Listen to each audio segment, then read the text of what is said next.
Chapter 1060, Little Ancestor, 20 more updates. Although it really hurt to slap her own face, Wang Lisha really loved the jade-like skin from the skincare products. And Yang looked at Wang Lisha and finally understood why she had suddenly changed her attitude. It was good to have desires. She was most afraid of Wang Lisha having none.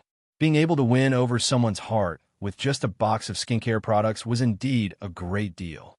After all, the more people, the easier to handle things. Moreover, Wang Lisha wasn't really bad, just a bit spoiled due to her wealthy background. Besides, they were dorm mates. Having a harmonious relationship was better than being in a continual standoff. And Yang didn't like the latter. And Yang said with a smile, "Sure." "Really?" Wang Lisha looked at Yang incredulously, excited to the point of madness. And Yang nodded, "Really?" "And Yang, thank you. Thank you." Wang Lisha hugged Yang excitedly. She was so happy, because she hadn't expected Yang to forgive her so easily. She had even prepared herself for Yang to make fun of her thoroughly, especially since she hadn't shown any kindness to Yang back then, and even mocked that jade-like skin products would ruin one's face. Looking back now, it was really inappropriate. She had misjudged Yang, whose generosity truly impressed her. And Yang said lightly, "You're welcome." The next day, Yang brought 3 sets of the jade-like skin products to the dorm. 2 sets for Zhang Qiuying and 1 set for Wang Lisha. Wang Lisha took the jade-like skin products with both hands, excitedly exclaiming, "Oh my, I finally got the limited edition." Additionally, Yang gave Li Huilan a big bottle of moisturizing cream. Li Huilan was embarrassed to accept it, and Yang said with a smile, "Huilan, if you don't accept this, you're making me feel like an outsider. Otherwise, I should take that big ham I brought back home." Li Huilan then accepted the cream. Today was Sunday, and Wu Chenjun and Shang Wanshi had arranged to go watch a movie together. Early in the morning, he drove over to pick up Shang Wanshi, and Yang quietly asked Wu Chenjun how things were progressing between him and Shang Wanshi. Wu Chenjun blushed and said, "I can't really tell, but your sister is quite oblivious. I've hinted so many times, yet she is still indifferent." Speaking of this issue, Wu Chenjun was also frustrated because he wanted to win his beauty sooner rather than later. And Yang then said, "Hints won't work. Sister Xiaoxi is a very romantic person. You need to prepare a surprise for her, something ceremonial too."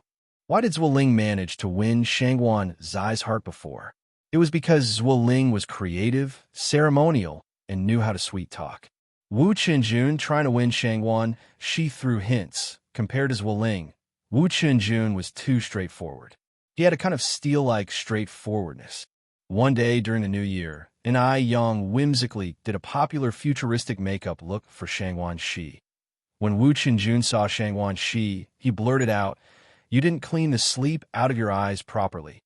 That day, Shangwan Shi almost beat Wu Chenjun up. "Are you sure a surprise will work?" Wu Chenjun asked uncertainly. "Sure," and Yang nodded. "What kind of surprise should I prepare then?" Wu Chenjun continued, and Yang smiled and said, "That's something you'll have to think of yourself. Others planning it for you won't convey your feelings." Wu Chenjun scratched his head. "Okay, I got it, thanks, little auntie." And Yang pointed to little Yun and said, "Your little auntie is her." Wu Chenjun quickly corrected himself. Second auntie, second auntie." Just then, Shang Wanshi came downstairs and changed clothes, and after greeting Yang, the two left together. Watching their departing figures, little Yun looked up at Yang. "Sister, what's a little auntie? Can you eat it?" "You just know about eating." Yang tapped little Yun on the forehead. Little Yun was now the little foodie of the house, like a blender, eating everything, not picky at all. Even avocados, as unpleasant as they were, she could eat 2 at a time. With some innocence, little Yun said, "Isn't it you who said, in life, it's all about food and drink?" "Oh," and Yang said with a smile full of meaning. "Our little Yun has gotten smart, now even able to think critically." Little Yun then asked, "Sister, what does think critically mean?" And Yang said speechlessly, "Are you a Y machine?" Little N.I. Yin scratched her head. Sister, what is a Y machine? Can you eat it? N.I. Yang. Little N.I. Yin asked again. Sister, why am I Brother Chun Jun's little aunt? N.I. Yang put her index finger to her lips and made a silence gesture. Shush, keep your voice down. Don't let Sister Xiaoxi hear this. Little N.I. Yin tilted her head. Why can't we tell Sister Xiaoxi? N.I. Yang whispered. Because this is a secret between the three of us. Oh, little N.I. Yin nodded, not quite understanding, and covered her mouth with her hands, whispering, Okay, I got it, sister. It's a secret. I won't tell Sister Xiaoxi.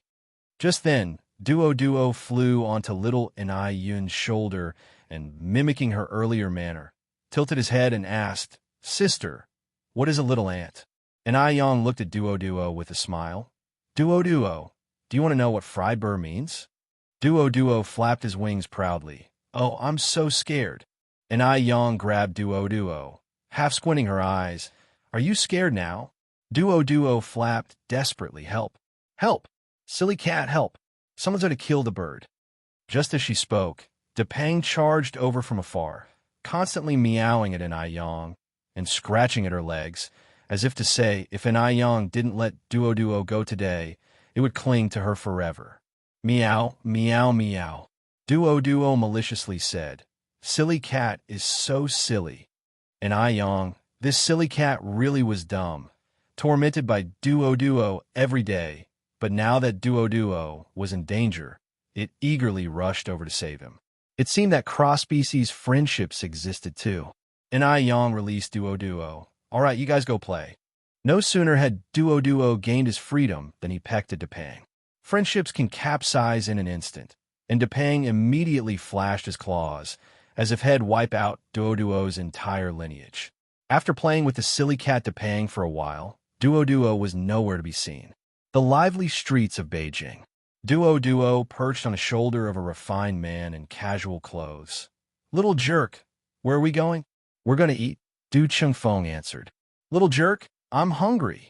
Duo pecked at the fine hairs near Du Chengfeng's ear. Hungry. You're so annoying, Du Chengfeng said, twirling his Buddha beads. You're the annoying one. Your whole family is annoying. Duo got ruffled. Du Chengfeng remained calm. In this world, you're probably the only bird that dares to talk to me like this. He could never have dreamed that he'd indulge a bird this way.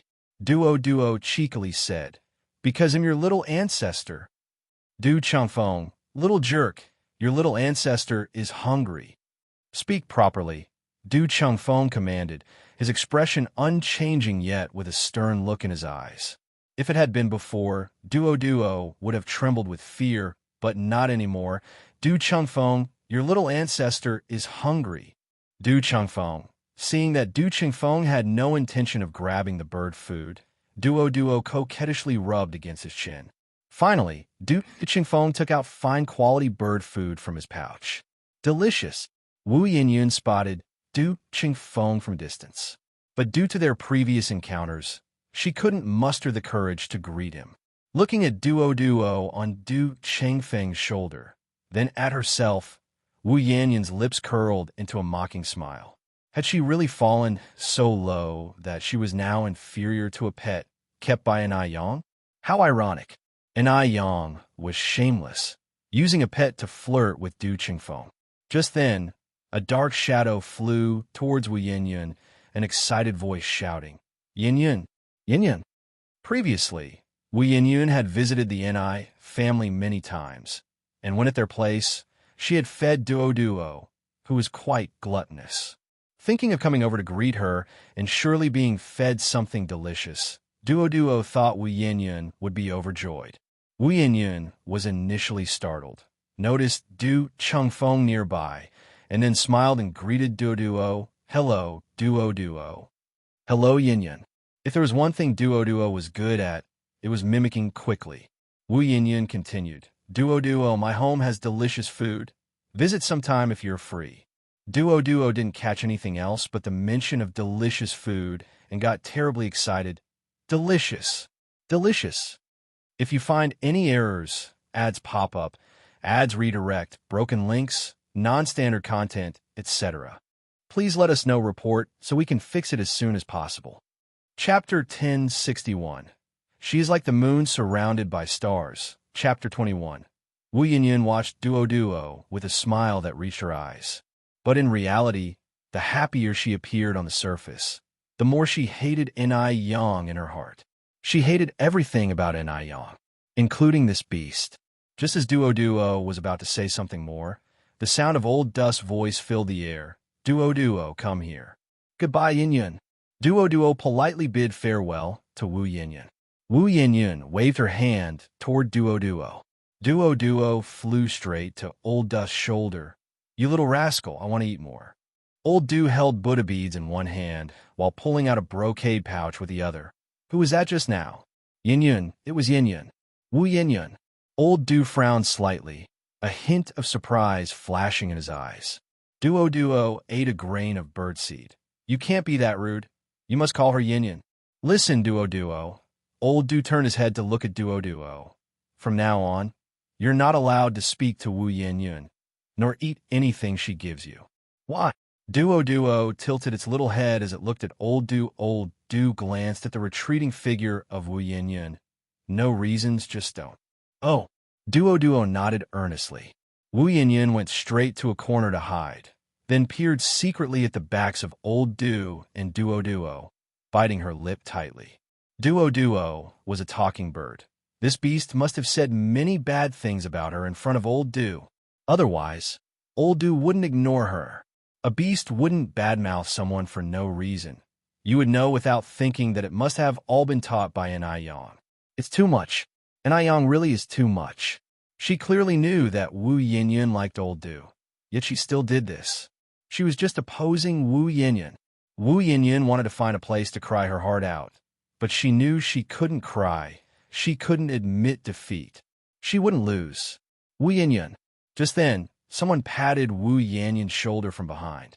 Wu Yinyan got startled and turned around, only to see it was Wei Haoguang. Wei Haoguang was 2 years older than Wu Yinyan, 20 this year, and had stopped attending school due to the prosperity of his family, which allowed him to laze about every day. However, it's worth mentioning that Wei Haoguang had an especially delicate face, appearing gentle and scholarly, like someone who was well-read. Wu Yinyan, being a student, naturally didn't know this socialite Wei Haoguang. They met at the hospital. It's you, Wei Haoguang. Wu Yinyan put on a slight smile. Wei Haoguang showed concern. You seem a little unhappy. Did you encounter any difficulties? Tell me, and it'll help you solve them. No. Wu Yinyan shook her head. By the way, you haven't had dinner yet, right? Come on, let me treat you to a meal at a big restaurant. Wei Haoguang continued. Wu Yinyan kept shaking her head. No need, I'm going home. Wei Haoguang followed her steps. Wu Yinyan, aren't we friends? You don't even want to have a meal with me? Wu Yinyan was no fool. She knew Wei Haoguang was interested in her, but she had no interest in him. She only liked Old Du after seeing someone like Old Du. With his charming rogue demeanor, her heart couldn't accommodate anyone else. Unfortunately, with Ni Yang stirring up trouble, Old Du would never notice her. Thinking of this, a deep sense of unwillingness appeared in Wu Yanyan's eyes. Wu Yanyan then said, I'm sorry, Wei Haoguang, but I still have homework to finish. I need to go home and do my homework. Last year, Ni Yang took the national top scholar spot, and this year, her total score must beat Ni Yang. It must. Doing homework is so boring. Come and play with me instead. Let me show you around. Wei Haoguang grabbed Wu Yanyan's hand and led her to the motorbike parked by the side. Wu Yanyan was forced onto the motorbike.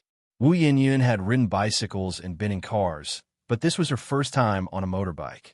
Wei Haoguang had also called a group of brothers, and about a dozen of them started racing on the winding mountain road. Wu Yinyan hugged Wei Haoguang's waist tightly, screaming continuously, and as the adrenaline surged, her depressed mood also began to lift. Isn't it thrilling? Wei Haoguang turned his head and shouted at Wu Yinyan. Thrilling. Happy. Happy. Wu Yinyan shouted back loudly. With a beauty by his side, it was Wei Haoguang who, of course, won this race. The boss is awesome. The boss is mighty. Wei Hao Wang took off his helmet. Stop the nonsense and pay up. Everyone immediately pulled out their money. Big bro, is this your wife? Wife. Wu Yinyan heard this title for the first time. It was a novel feeling, and it filled her with a sense of vanity. Wei Hao Wang put his arm around Wu Yanyan's. Your sister-in-law is still in school, guys. Don't scare her. Wu Yinyan bowed her head, her face blushing red. She wanted to refuse Wei Hao Wang, but she couldn't. Which school are you from, sister-in-law? How old are you this year, sister-in-law? Wei Hao Wang answered each question for Wu Yinyan. Your sister-in-law is 18 years old and currently studying at City 3rd Middle School. Sister-in-law, I know some people from City 3rd Middle. If anyone dares to bully you, just drop my name, Li Daki. Sister-in-law, with us brothers around, you can walk sideways through City 3rd Middle. With everyone calling her sister-in-law, they began to tease her. Wu Yinyan was very clear that she did not like Wei Hao Wang, but she enjoyed the feeling of being protected and exalted. Just like Enai Yang. Didn't Enai Yang also have a crowd of people surrounding her?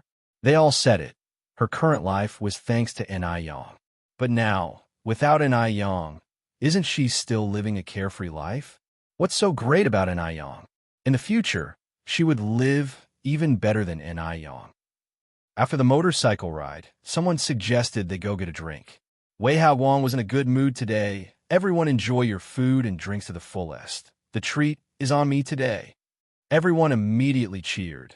Big bro is mighty. Sister-in-law is mighty. Wu Yinyan liked the feeling of being surrounded, but she still had a clear mind. Faced with the glasses of alcohol handed to her, she declined them all. Sorry, I don't drink alcohol. She was still a student. She couldn't drink. Wei Hao Wang said with a smile, your sister-in-law can't drink, so I'll drink on her behalf.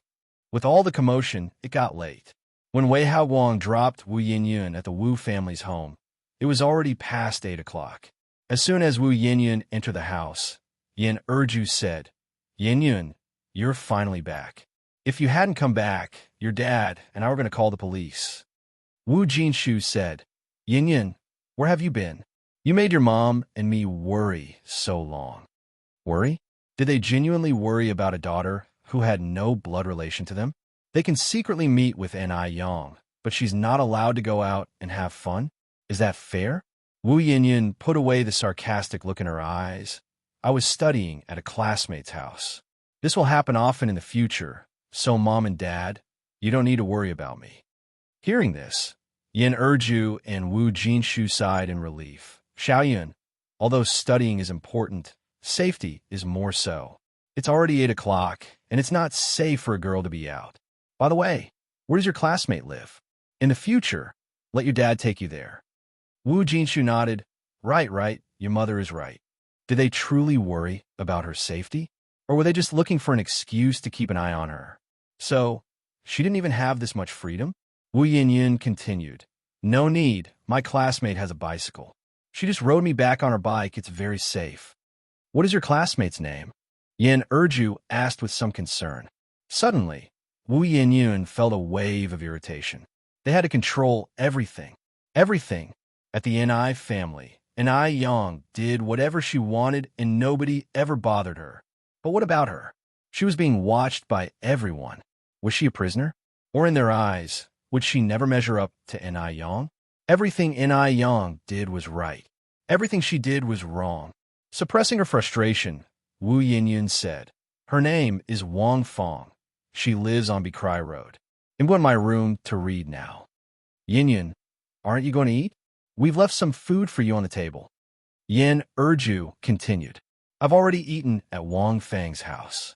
You child, how can you just eat at someone else's home? You're not allowed to do that in the future, Mom. Wu Yinyan turned to look at Enrich, cutting off her unfinished words. What? Enrich paused. Wu Yinyan went on. Wang Feng's family isn't as stingy as you imagine. If you find any errors, ads pop up, ads redirect, broken links, non-standard content, etc. Please let us know report so we can fix it as soon as possible.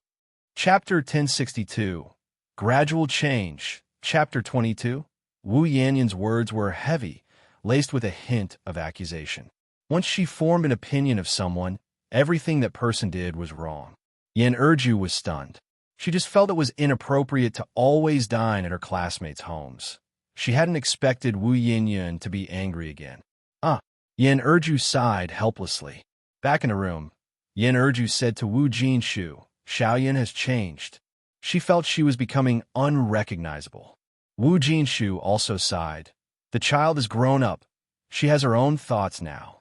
Plus, I heard a teacher say today that children reach a certain age and enter a rebellious phase, which those educated folks call adolescence. Adolescence. Enrich frowned, looking puzzled. Wu Jinshu nodded. Yes, adolescence. And I've also heard that teenagers and adolescents are not easy to manage. Some even go down the path of crime during this time. Nearly every family deals with situations like this. At this point, Wu Jinshu paused, then continued.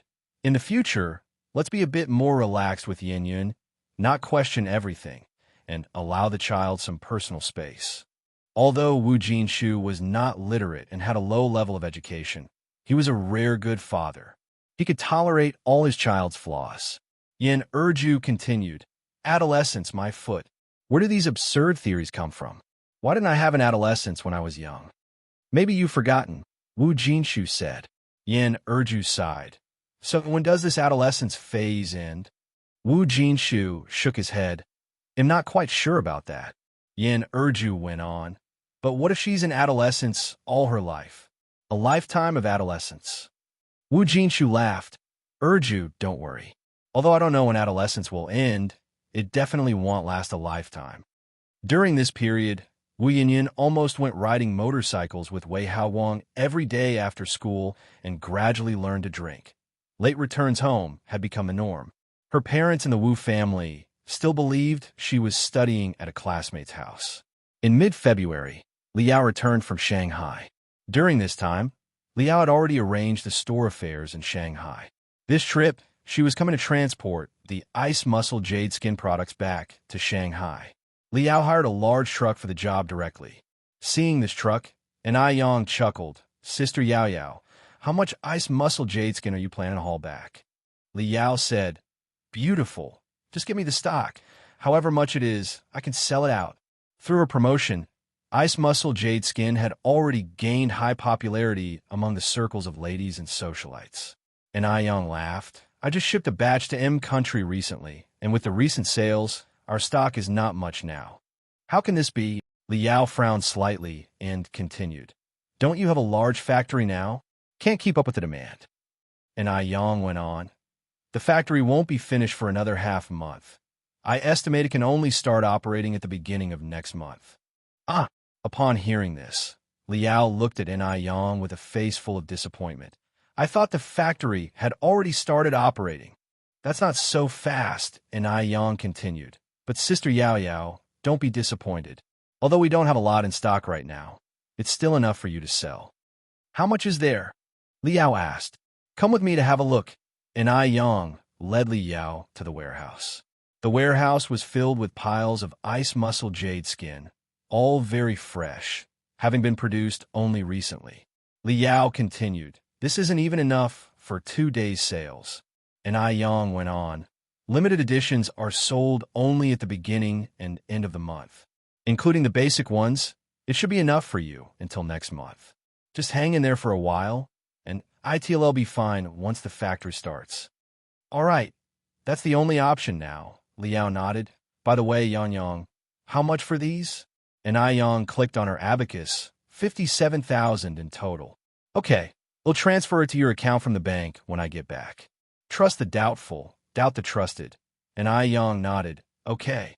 Then Yang added, Has Sister Jiao Jiao arrived in Beijing? She'll probably take a little while longer. After loading the goods, Yang joined Liao for a meal at the Fragrant Beauty restaurant. Liao devoured 3 desserts in one go and sighed lightly. Oh my, I'm so satisfied. During my time in Shanghai, all I could think about was the delicious food from Beijing Beauty. Now I've finally had my fill. I wonder when the boss of Beijing Beauty plans to open a branch in Shanghai. When Yang had originally founded Beijing Beauty, She had never thought about turning it into a cheap chain of restaurants. She wanted Beijing Beauty to be a legacy, to become a major landmark of Beijing. It was better to have a scarcity than an excess. If Beijing Beauty could be found everywhere, it would lose its original business philosophy. Moreover, even without opening branches, the daily turnover at Beijing Beauty was still impressively high. And Yang smiled and asked Sister Yao Yao, "Do you really like the food from Beijing Beauty that much?" Liao nodded, "Of course. Beijing Beauty has the most delicious food I have ever tasted." And Yang smiled and took a bite of duck tongue. The 18th day of the second lunar month was Mo Baichuan's engagement day. Mo Baichuan was Mo Kishin's elder nephew, and Yang was Mo Kishin's girlfriend. With such an important occasion, it wouldn't be appropriate for Yang not to go. In the morning, as soon as Yang came downstairs, she saw Mo Kishin already sitting at the dining table having breakfast. Little Yin was sitting across from him. Perhaps because little Yin had known Mo Kishin since she was young, she inexplicably liked Mo Kishin very much and treated this future brother-in-law just like a real brother. "Mo brother, why are you here so early?" Yang asked Mo Kishin in surprise. "Early? I've been waiting for you for over half an hour," Mo Kishin replied. Yang felt a bit embarrassed and touched her nose. Although Mo Kishin was usually a bit scatterbrained, he was very proper at the family's house. When Yang was sleeping, he never stepped half a foot into her bedroom. "Have you brushed your teeth and washed your face?" Mo Kishin followed up with another question. Yang nodded. "Sit here. They'll dish up some food for you." Mo Kishin rose from his chair. Watching Mo Kishin's retreating figure, Yang thought to herself that this man was far too comfortable here. This was clearly her home, yet Mo Kishin behaved as if he was in his own place. Soon, Mo Kishin returned with a bowl of white porridge and also held a boiled egg in his hand. He calmly peeled the eggshell, placed the yolk in his own bowl, and gave the egg white to Yang. Yang wasn't picky with food, but she didn't like the yolk of boiled eggs. Therefore, whenever Mo Kishin was around, he would eat the yolk. If Mo Kishin wasn't there, Yang wouldn't eat the egg at all. Big sisters who are picky eaters won't grow tall. Little Yin winked at Yang playfully. Yang smilingly said, "Your big sister isn't picky, it's just that your future brother-in-law loves egg yolks, so your sister gives them to him because I can't bear to eat them." "Really?" Yang nodded earnestly. "You're so nice to your brother-in-law. You're the best, big sister."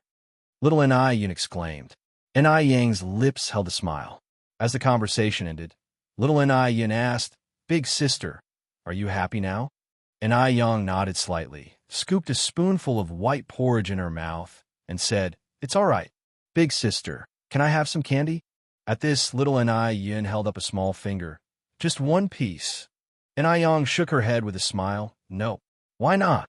Little Yin began shaking Yang's arm, pouting, "You're the best, big sister." "That won't work. Your sugar-coated bullets are useless against your sister."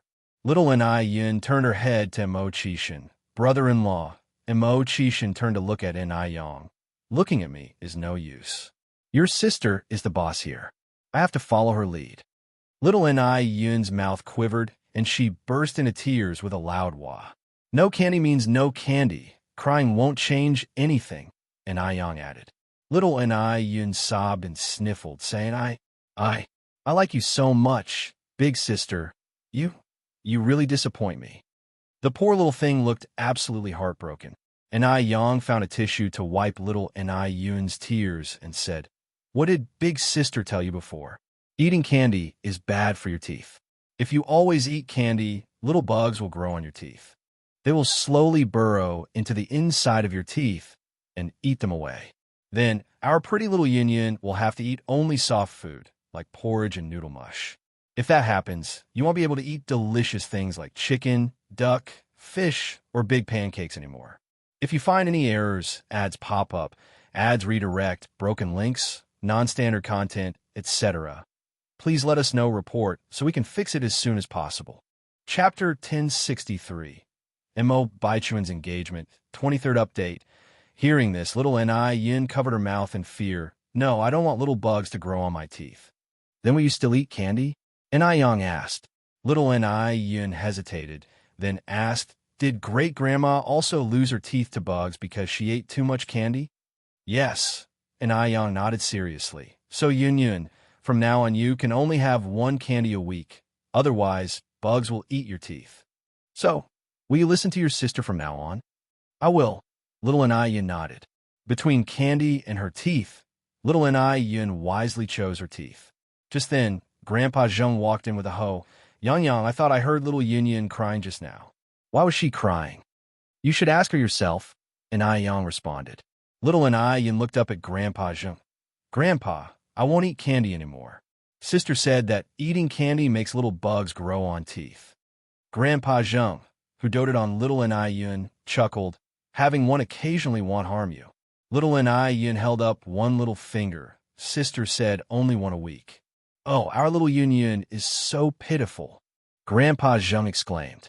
Little Yun, cunning as she was, immediately put on a sad expression, following behind him. Yang looked at Grandpa Zheng. Grandpa, you must not secretly give Yun candy. Grandpa Zheng nodded. I want.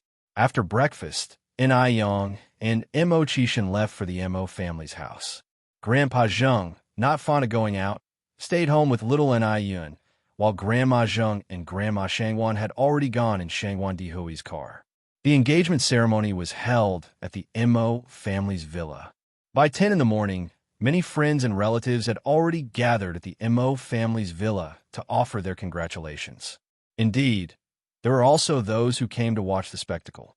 Before this, Zhao Jingrong had been Mo Kishin's fiancé. Bai Chuan was a junior in the family, and now things were in disarray, weren't they? More importantly, Bai Chuan had previously been cheated on by Li Xianxian. Everyone thought Zhao Jingrong must have been kicked in the head by a donkey to marry Bai Chuan. Otherwise, with Zhao Jingrong's status, she could have found someone better.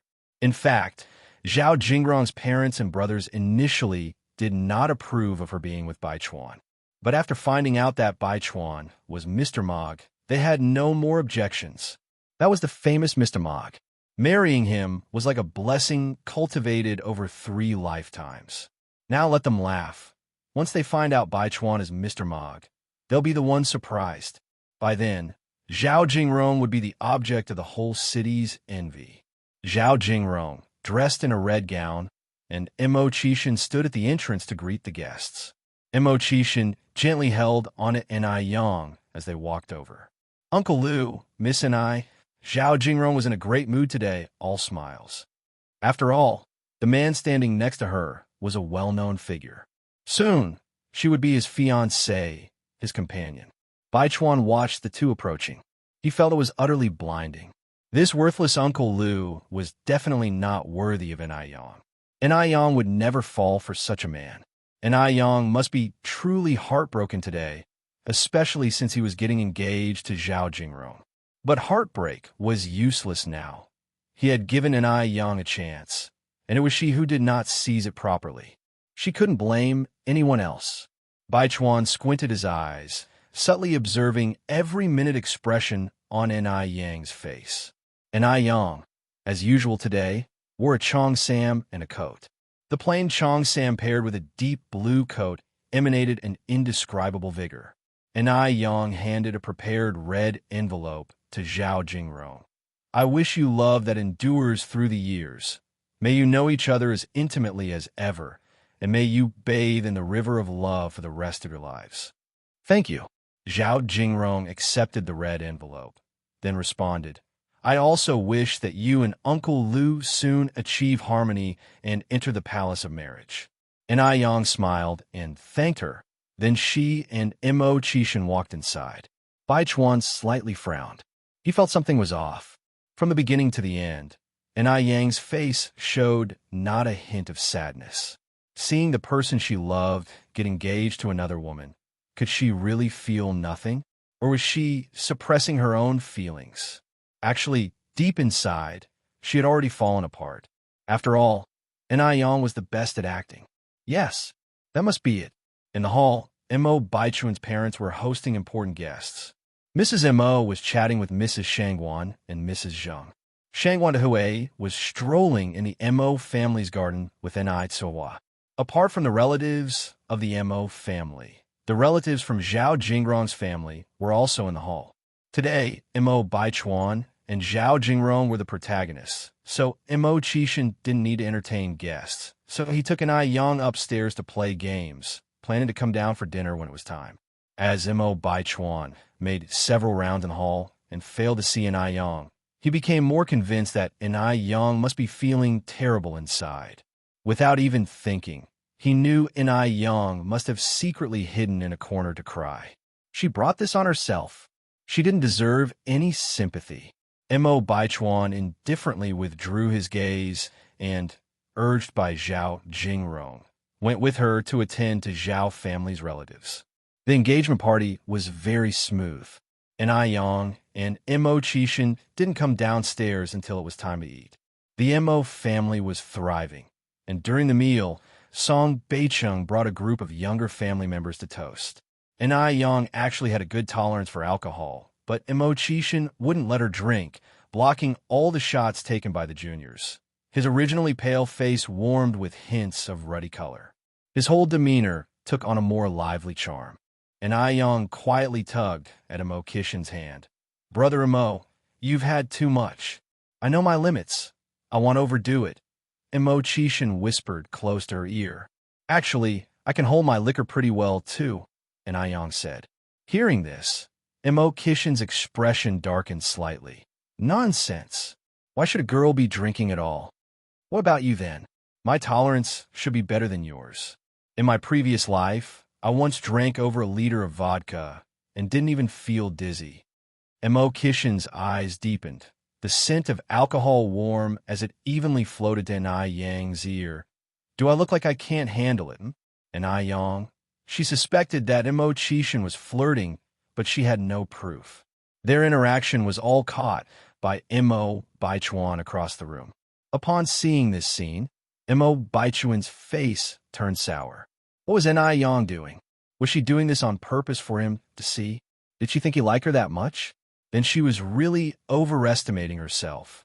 Mo Baichuan's face subtly changed, and he reached out to put an arm around Zhao Jingrong's waist. "Come, let's go and give Uncle Six and Annie Six a toast." "Okay," Zhao Jingrong nodded. The two walked over to Mo Qixin and Enai Yang. Mo Baichuan raised his glass. "Uncle Six, Annie Six, Jingrong, and I would like a toast to you. Your Auntie Six doesn't drink much. They'll have her drink," he said, and then downed the drink in his glass. His gesture of blocking the drink for Enai Yang was inexplicably charming. Zhao Jingrong was a bit fascinated. She had been with Mo Baichuan for so long, and he had never done something so considerate, let alone block a drink for her. Moreover, regardless of Mo Qixin looking better than Mo Baichuan, he had a royal aura that Mo Baichuan did not possess. Too bad, appearance and aura can't be eaten. Even if Mo Qixin looked good, he was nothing but a wastrel at heart. Thinking this, Zhao Jingrong felt somewhat better. She was marrying Mr. Mog. How could this wastrel, Mo Qixin, compare? After the toast, Mo Qixin put the glass back on the table. "Have some tea quickly." Enai Yang gave Mo Qixin a strong cup of tea. It's to help with the alcohol. Throughout it all, Enai Yang had not spared Mo Baichuan a single glance. Mo Baichuan squinted his eyes and walked away with Zhao Jingrong. Just then, an elderly couple with gray hair walked over, holding onto each other. The elderly couple were shaky on their feet and almost fell as they approached, but fortunately, Enai Yang quickly stood up and steadied them. "Be careful, elderly." "Thank you." The elderly man looked up and saw Mo Qixin, excitedly exclaimed, "Uncle Six." "Uncle Six, do you still remember me?" "Imsamwazi." "Uncle Six? Who is this elderly man calling?" Both of these elderly people seem to be in their 70s or 80s. Didn't that make their Uncle Six over 100 years old? But she hadn't seen any centenarians at the event today. For a moment, Enai Yang was confused. If you find any errors, ads pop up, ads redirect, broken links, non-standard content, etc., please let us know report so we can fix it as soon as possible. Chapter 1064. The Uncomfortable Mo Baichuan, Chapter 24. At that moment, Mo Chishan nodded calmly. I remember. And I Yang. Mo Chishan was their Uncle Six? Had she heard wrong? And I Yang looked at Mo Chishan with a face full of surprise. Mo Chishan smiled and said, Yang, this is my nephew Lu Daqiang. You can call him Daqiang or Third Kiddo. It's all fine. Third Kiddo, this is your Auntie Six. The old master said very respectfully, Hello, Auntie Six. And I Yang swallowed. And that term Third Kiddo ultimately didn't leave her lips. Hello. The old master nudged the old lady next to him with his elbow. After a moment, the old lady reacted, bowed, and followed suit. Hello, Uncle Six, Auntie Six. Hello, you two. And I Yang had long known that Mo Kishin's generational ranking in the Mo family was not low, but she didn't know that his ranking was so high. And moreover, when the two elders looked at Mo Chishan, there wasn't a trace of disdain in their eyes, but all the respect that a junior should have. A prominent family really was a prominent family. That kind of adherence to tradition that came from the bones was something ordinary people simply couldn't imitate. Just then, the old master called over a middle-aged couple and proceeded, Uncle Six, Auntie Six, this is the Jianhua couple. Jianhua, Ingzi, these are your Grandpa Six and Grandma Six. The middle-aged couple immediately greeted them. Hello, Grandpa Six and Grandma Six. And I Yang raised an awkward but polite smile. Hello to you too. Mo Chishan casually took out 2 red envelopes from his pocket and handed them to them. After the family of 4 left, and I Yang looked at Mo Chishan and said, I didn't expect your family ranking to be so high. Mo Chishan, with an air of someone used to the world, said, What's so surprising about that? Some people even call me great-grandpa. It's just that they're not here today. Mo Baichuan's generational ranking in the Mo family was already high, and since Mo Chishan was the youngest, his ranking was naturally even higher. And I Yang said, Does that mean I'm supposed to be a great-grandma now? Mo Chishan continued, What does it matter if our generational ranking is high? Wait until our daughter is born in the future, and they'll all have to call her Granny. Because little N.I. Yin was just too cute, Mo Chishan particularly wanted a daughter. A daughter born to him and N.I. Yang would definitely be very cute and very pretty. Cut it out. N.I. Yang poked Mo Chishan's arm. Dream on.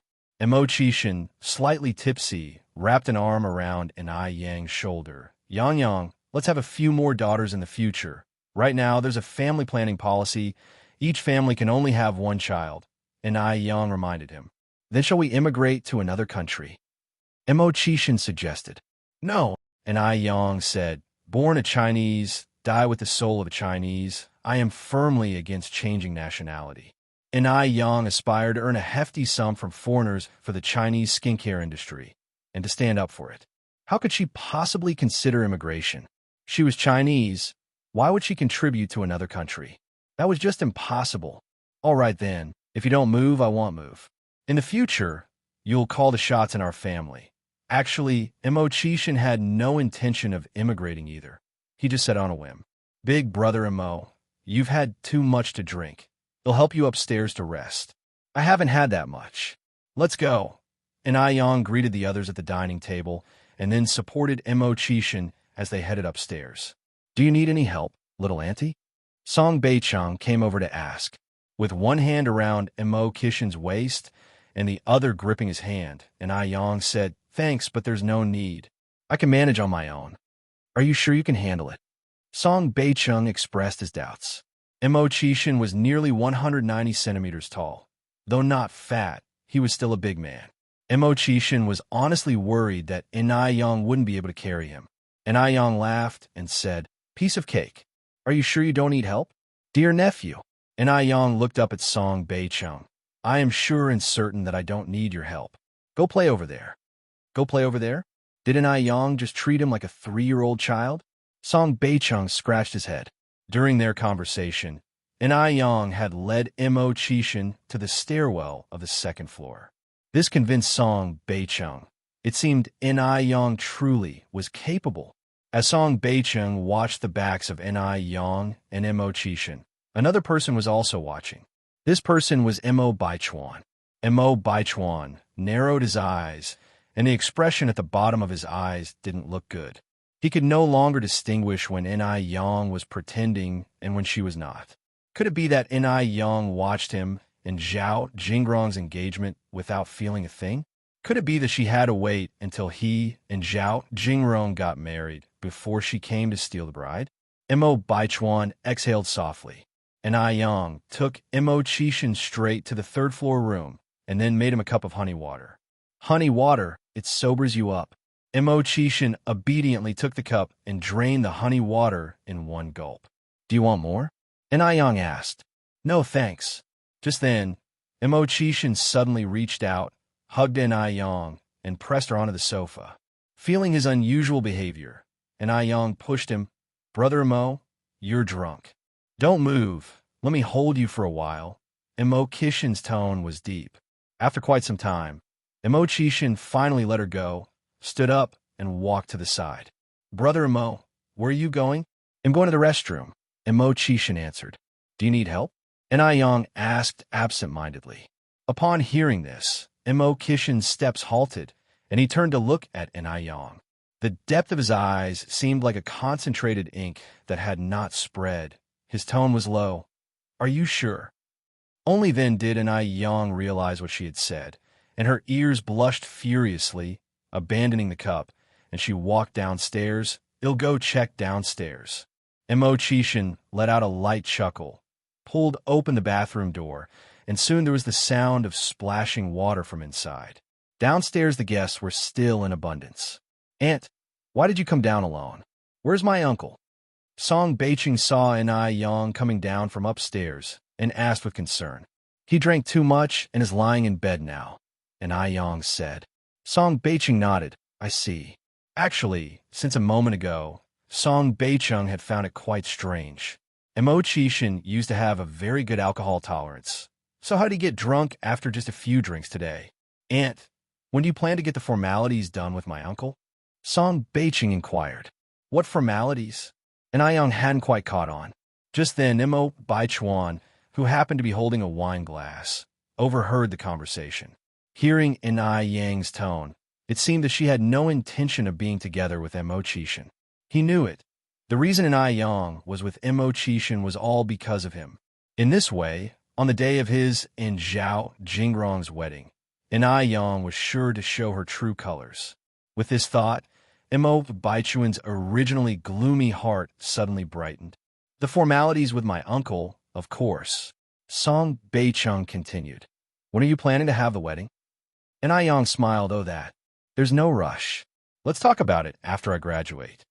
Ni Yang was only 19 this year. She didn't want to step into the institution of marriage so early. Might as well wait. After all, men don't have to give birth, so it doesn't matter if they marry late. Song Beicheng said, but my uncle is already 29 this year. By the time you graduate, he'll be old. Ni Yang raised an eyebrow slightly. Nephew, as I recall, you're about the same age as your uncle, right? Do you have a girlfriend? Were you getting married? If you don't, I have a few pretty girls around me. Shall I introduce you to one? Hearing this, Song Beicheng felt a headache coming on. He hated being rushed into marriage the most, and quickly replied, Aunt, I have other things to deal with. They'll check over there. Ni Yang chuckled. This engagement conveniently set the wedding date for Mo Baichuan and Zhao Jingrong, which was on the 18th of June on the lunar calendar, more than 4 months away. Time passed quickly, and in the blink of an eye, another half-month had gone by. During this time, Zhuoling had a hard time. In just 2 months, he looked like he had aged 10 years. He regretted it. He didn't want to live with Chun Lai Bao, who was no better than Zhu Beiji, for another day. Mom, I want to divorce Chun Lai Bao. What did you say? Zhuo's mother was startled. I want to divorce Chun Lai Bao, Zhuoling repeated. Zhuo's mother hurriedly covered Zhuoling's mouth. Lingling, you can't talk nonsense like that. Zhuoling's current job was given to him by Chun Lai Bao's father. If he divorced, where would Zhuoling work? Mom, I've had enough, Zhuo's mother said. Actually, Lai Bao is not bad except for having a bit of a temper. She comes from a good family. After her parents pass away, all their property will be yours. If you find any errors, ads pop up, ads redirect, broken links, non-standard content, etc. Please let us know report so we can fix it as soon as possible. Chapter 1065. Upon learning the truth, filled with immense regret. 25th update. As she finished speaking, his mother continued, "You're not still thinking about that Shangguan Shi, are you?" Zhuoling fell silent for a moment. His mother slapped him on the back of his head. "You're such a fool. Shangguan, she's just a little village girl. How could she compare to Lai Bao? If you married Shangguan Shi, our family might not even have a warm meal to eat." In summary, his mother was still very satisfied with Chen Lai Bao. After all, Chen Lai Bao was rich. Zhuoling sighed. His mother went on, "Lingling, don't talk about that kind of thing in the future. They say when you marry for clothes and food, but it's the same when you take a wife. A girl with conditions like Lai Bao. There are countless people outside who are vying for her. It's also because Lai Bao has good taste that she chose you. Come on, go shopping with Mom and watch a movie. Watching a movie will make you feel better." Zhuoling followed his mother out. Coincidentally, just as they hit the street, they saw an acquaintance. It was Shangguan Shi. They saw Shangguan Shi coming out of the mall, carrying big and small bags, and getting into a sedan car. A sedan car. His mother nudged Zhuoling's arm. "Is that person Shangguan Shi?" Zhuoling was stunned. "It seems like her." "Whose car is that?" his mother asked curiously, wondering if Shangguan Shi had snagged a rich guy. "I don't know whose it is." Zhuoling shook his head, his heart filled with mixed emotions. Shangguan Shi was still beautiful and confident, and had even found herself a wealthy boyfriend. And he had become a married man. Before the mother and son could react, the car drove away. His mother looked in the direction the car disappeared, her eyes filled with curiosity. She was genuinely curious. After all, Shangguan Shi almost became her future daughter-in-law. Now that Shangguan Shi was riding in a sedan car, how could she not be curious? She had no idea what Shangguan Zai's boyfriend looked like. But for sure, Shangguan Zai's boyfriend couldn't be as outstanding as Zhuoling, nor as good-looking as him. Being able to drive a sedan car. Maybe he's some old, decrepit man. Yes, that must be it. Thinking this way, his mother felt a bit better. For such a young girl like Shangguan, she to marry an old man. That wasn't something to be proud of. Lingling, I think Shangguan Zai's current boyfriend must be some old creep. Maybe even older than your dad. Geez, such a girl is really shameless. Ready to do anything for money. It's a good thing you dumped her back then. Otherwise, she would have surely cheated on you eventually. His mother blurted out what was on her mind. Zhuoling was taken aback. "Mom, don't talk nonsense." "Nonsense? What I'm saying is based on facts. Shangguan, she should look at herself. A village girl like her, thinking she could marry into a wealthy family? Dream on." That made some sense. Shangguan she was, after all, a country girl. How could a country girl marry into a wealthy family? Dream on. And Zhuoling had seen Wu Chenjin's car before. He was certain that the car just now wasn't Wu Chenjin's. So, the driver definitely wasn't Wu Chenjun. If the driver wasn't Wu Chenjun, it was very likely, as his mother said, that Shangguan she had found herself an old man. Though Shangguan she went off with an old man, he had married Chen Lai Bao, a sow, but at least she was young. Thinking like that, Zhuoling felt a lot better and walked toward the cinema with his mother. After watching the movie and stepping out of the cinema, Zhuoling ran into Shangguan Shi again. This time, Zhuoling also saw the person driving the car clearly. The unbelievably driver was Shangguan Shi herself, and sitting in the passenger seat wasn't some old man, but Shangguan Zai's sister, Yang. It seemed that Yang was teaching Shangguan Shi how to drive. Why could Yang drive? Where did they get the car from? Weren't the Shangguan family very poor? What was going on now? For a moment, Zhuoling panicked. His mother was also surprised. Is that little girl in the passenger seat Shangguan Zai's stepdaughter? If Shangguan Shi really had married an old man, then it would make sense for her to have a stepdaughter about her age. Zhuoling shook his head. That's Shangguan Zai's sister, Yang. My goodness, his mother covered her mouth in astonishment. Could it be that the sedan car belonged to Shangguan Zai's family? Impossible, right? What in the world was happening? It must be a mistake. His mother patted Zhuoling's hand.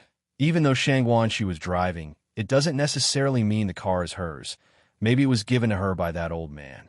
Source: web novel. Com. Updated by Novlove.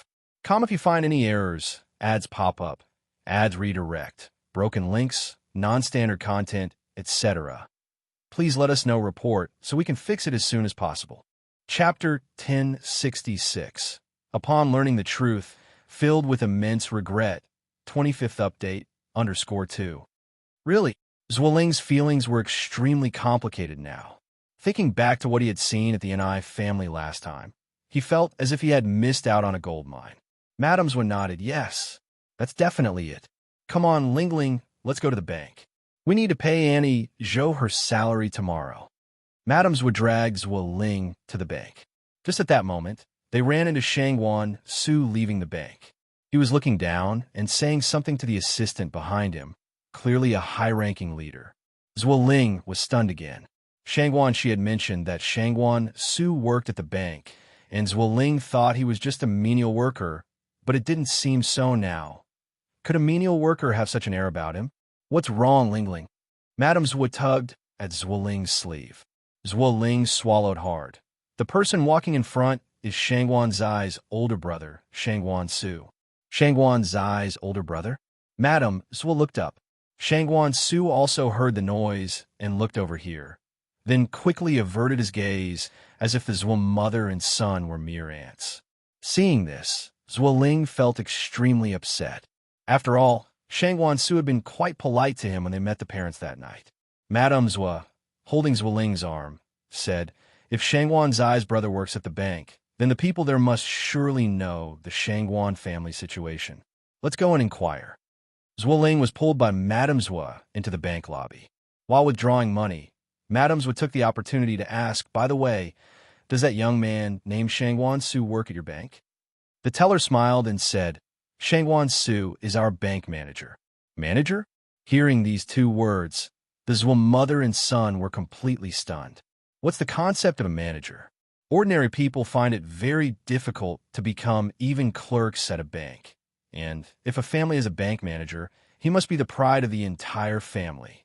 Not to mention a manager. Neither Madame Zwa nor Zwilling expected Shangwan Su to be the manager. Madame Zwa was taken aback and then said, "Comrade, you must be joking with me. I know Shangwan Su. He even has a sister named Shangwan Shi. If Shangwan Su really is the manager, would he still live in the countryside?" The teller smiled and responded, "Auntie, I'm not joking with you at all. Shangwan Su is indeed our manager, and he comes from an exceptional family background. His family's business is a century-old illustrious household in Beijing. As for why he lives in the countryside, I heard it's because the elders in his family say the rural air is better. But our manager only stays there once a week." Speaking of Shangwan Su, the teller had a lot to say. Our manager is a man with ideals and aspirations. He doesn't want to inherit the family wealth.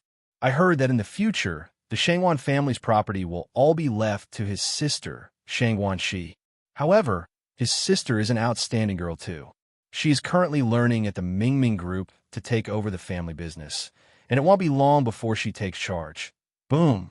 It was like a clap of thunder rang in the ears of Madame Zwa and Zwilling. They were left dizzy and disoriented. What's going on? How could this be? Who could have imagined that Shangwan Zai's family background was this remarkable? Zwilling wished he could immediately throw himself into the river. He was filled with regret. He regretted not cherishing Shangwan Shi properly. If he had cherished her, then all of the Shangwan family's property would be his. Madame Zwa felt even worse than Zwilling. After all, the person who disagreed with Shangwan Shi and Zwilling getting together was her. What foolishness had she committed? She wished she could smash her head against a wall. It was truly a case of losing a gold mine and picking up a sesame seed. Mother and son burst into tears on the spot. The teller was startled. "Well, what's wrong with you two?" Madame Zwa and Zwilling left the bank bewildered. Zwilling angrily said, "It's all your fault, Mom. If it weren't for your meddling, Shangwan Shi and I would be married by now. I'd be the Shangwan family's son-in-law." Shangwan, she had even sneaked out her household registration book, ready to register their marriage with him. Zwilling was full of regret, so much regret. Madame Zhua, crying, said, "Blame me, it's all my fault. Hit me, Lingling. I let you down. I was blind. What good is hitting you? Will that bring Shang Wanshi back?" Just then, Madame Zhua suddenly stopped crying and looked up at Zhua Ling. "Lingling, Shang Wanshi likes you so much. She couldn't have forgotten about you so quickly. Let's go find her now. You apologize to her. Truly apologize. Maybe she'll forgive you. If you find any errors, ads pop up, ads redirect, broken links, non-standard content, etc., please let us know report so we can fix it as soon as possible." Chapter 1067.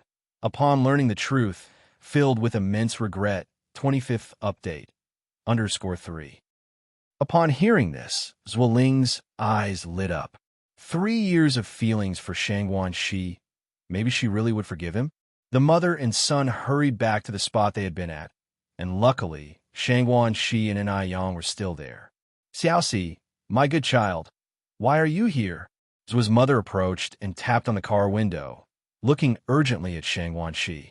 Zhualing said, "Xiaoxi, I was wrong. Please forgive me. Can we start over, please? Give me a chance, and from now on, I'll do anything you say." Shang Wanshi gave him a cold glance. "Get lost." Then she floored the gas pedal, and the car took off, leaving the Zhua family mother and son in a cloud of dust. Realizing there was no chance of reconciliation, the mother and son sat down on the ground and broke into loud sobs. And Ai Yang gave a thumbs up to Shang Wanshi. "Sister Xiaoxi, that was impressive. Your driving is getting better and better." Shang Wanshi said a bit sheepishly, "I don't know what came over me just now. Suddenly, I drove so well." And Ai Yang continued, "By the way, was that old lady we saw earlier Zhuo Ling's mother?" Shang Wanshi nodded, and Ai Yang went on, "From her looks, that old lady is no easy customer. Don't get fooled by them again." Shang Wanshi said without words, "Yang Yang, do I look like a fool to you? She wasn't stupid enough to be tricked by Zhuo Ling again. Besides, it seemed like she was starting to like someone else now." Thinking of that person, a smile touched Shang Wanzai's brows. Seeing this, and Ai Yang felt relieved. Wu Yinyin had been coming home very late these days, which deeply worried Wu Jinshu, so he decided to wait for her at the community entrance. He wouldn't have known how bad it was if he hadn't waited. He was shocked. Wu Yinyin wasn't coming back with a female classmate, but was being dropped off by a young man on a motorbike. Seeing this, Wu Jinshu was furious, and he reached out to stop the motorbike. "Yinyin, get off now." Wu Yinyin, who was in the back seat, was startled. "Dad, come here." Wu Yinyin hesitated, then walked behind Wu Jinshu. Wu Jinshu pointed at Wei Haoguang, the motorbike rider, and said, "Young man, our Yinyin is a good girl. She needs to study hard. Please don't come looking for her again. Otherwise, I'll hit you every time I see you." Wei Haoguang was also scared, and he took off on his motorbike, making a U-turn to flee. Wu Yinyin frowned and said, "Dad, were you just saying? Wei Haoguang is just a friend. How am I supposed to face my friends after what you just did?" "Yinyin," Wu Jinshu said, "you are still a student. As a student, you should behave like one. What does it look like hanging out with these kinds of dubious people all the time? I forbid you to associate with them from now on. And another thing, tell me the truth. Have you not been going to your classmates' houses to study recently? Have you been hanging out with these people all this time? It's none of your business. You have no right to interfere with who I am friends with." Wu Yinyin turned and stormed off. Wu Jinshu sighed and followed behind her. Once home, Yin Erju noticed the father and daughter both looked upset, so she asked what was wrong. Wu Jinshu looked at Wu Yinyin. "You ask her." Wu Yinyin snorted and walked to her room, backpack slung over her shoulder. Didn't she even have the right to choose her friends now? Wu Jinshu didn't understand Wei Haoguang at all. What right did he have to think so badly of him? Just because she wasn't their biological child, did that mean they could treat her like this? What exactly happened? Since Yin Erju dared not upset Wu Yinyin, she had to keep asking Wu Jinshu. Wu Jinshu repeated what he had just witnessed. Yin Erju's mouth hung open in surprise after hearing this. Wu Jinshu continued, "This child is really too confused. How can she hang out with that kind of person? She's a girl, after all. What if she gets taken advantage of? And when I tell her, She actually gets unhappy. She's really become uncontrollable. Yin Erju sighed. Just then, the phone in the house started to ring. Yin Erju walked over to answer it. After recognizing the voice on the other end of the line, Yin Erju said with a smile, "Oh, it's Teacher Zhou. You were saying—" The call lasted for over half an hour. After hanging up, the smile on Yin Erju's face disappeared completely, leaving her face clouded with worry. Teacher Zhou was Wu Yanyan's homeroom teacher. She said that Wu Yanyan's grades had recently plummeted severely, falling from second in the class all the way down to near the bottom. What did being near the bottom mean? It meant that Wu Yanyan might not even get into a community college. After calming down, the couple earnestly implored Wu Yanyan throughout the evening, but she still came home very late the next day. "Did you go riding motorcycles with that disreputable youth again?" Wu Jinshu asked. Wu Yanyan glared at Wu Jinshu. "They'll say it again, Wei Haowang is my friend, and he is not disreputable." Yin Erju tried to mediate from inside. "Xiaoyan, your dad didn't mean that. He just feels that your current task is to focus on your studies. Once you get into a good university, you can hang out with whoever you want. We won't be interfering then." Yin Erju hadn't finished her sentence when Wu Yanyan interrupted her. "I don't need you to intervene even now." The next day, Wu Yanyan simply skipped classes. Wu Jinshu, beside himself with anger, abandoned his work and went out to find Wu Yanyan. After searching the entire afternoon, he finally located her. When he arrived at the scene, Wu Jinshu almost went mad with fury. Drinking. Wu Yanyan was actually drinking. Wu Jinshu grabbed a glass of alcohol and splashed it harshly on Wu Yanyan's face. "Come back home with me." "I won't go back." Wu Yanyan glared back at Wu Jinshu. "I'm already of age. You have no right to control my life. Come back with me." Wu Jinshu grabbed Wu Yanyan's wrist in one movement. After much difficulty, they managed to bring Wu Yanyan back home, where she sat crying and making a commotion. Why couldn't she drink? Even an Yang had drunk when he graduated from high school last year. So why couldn't she? Everything she did was wrong. She felt like she shouldn't exist in this world at all. Yin Erju tried to reason with Wu Yanyan in a gentle, persuasive manner, but Wu Yanyan simply wouldn't listen. The next day, Wu Yanyan stubbornly refused to go to school. She would agree to go to school on one condition. Her parents couldn't intervene in her choice of friends. She wanted to be with Wei Haowang. Having no other option, Wu Jinshu had no choice but to find an Yang. "Yang, I know I shouldn't be coming to you at this time, but I'm really at my wit's end. Xiaoyan is just too stubborn. Please, help me persuade her." If you find any errors, ads pop up, ads redirect, broken links, non-standard content, etc., please let us know report so we can fix it as soon as possible. Chapter 1068 can never escape the true fragrance law upon hearing the words. And Yang furrowed her brows slightly. "Godfather, it's not that I don't want to help, but with Yanyan's temperament, if I were to try to persuade her now, it would not only be ineffective, but would likely add fuel to the fire and make things worse." And Yang understood Wu Yanyan too well. If she wanted to persuade Wu Yanyan now, Wu Yanyan would definitely become defiant. In Wu Yanyan's heart, she was a sinner. Whatever she did was wrong.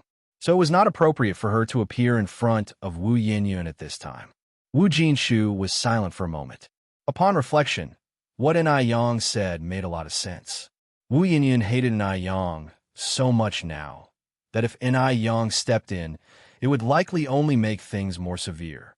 Just like last time, when Wu Yanyan fell seriously ill, although it was Yang who cured her, not only did Wu Yanyan not feel the slightest bit of gratitude, but she also blamed Yang for saving her.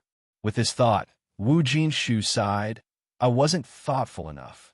In Wu Jinshu's heart, Yang was almost like an omnipotent being, capable of solving almost any problem. So when he encountered a problem, he immediately thought of Yang. But he had overlooked the most hidden danger of all. "Yang, then what do you think I should do? Your godmother and I are really out of options," Wu Jinshu went on to say. And Yang then said, 18 is a sensitive age. Godfather, you don't need to be too nervous. If you're worried about Yin Yin going astray, I suggest you take her to see a psychologist for counseling. 18 is right in the throes of puberty, and kids at this stage are extremely sensitive. To them, a small incident can often be blown out of proportion, and they can easily get stuck in a dead end. See a doctor? Wu Jinshu asked, puzzled. Yin isn't ill. Can seeing a doctor solve the problem? And I Yang nodded slightly. Given the current circumstances, psychological counseling is the best approach.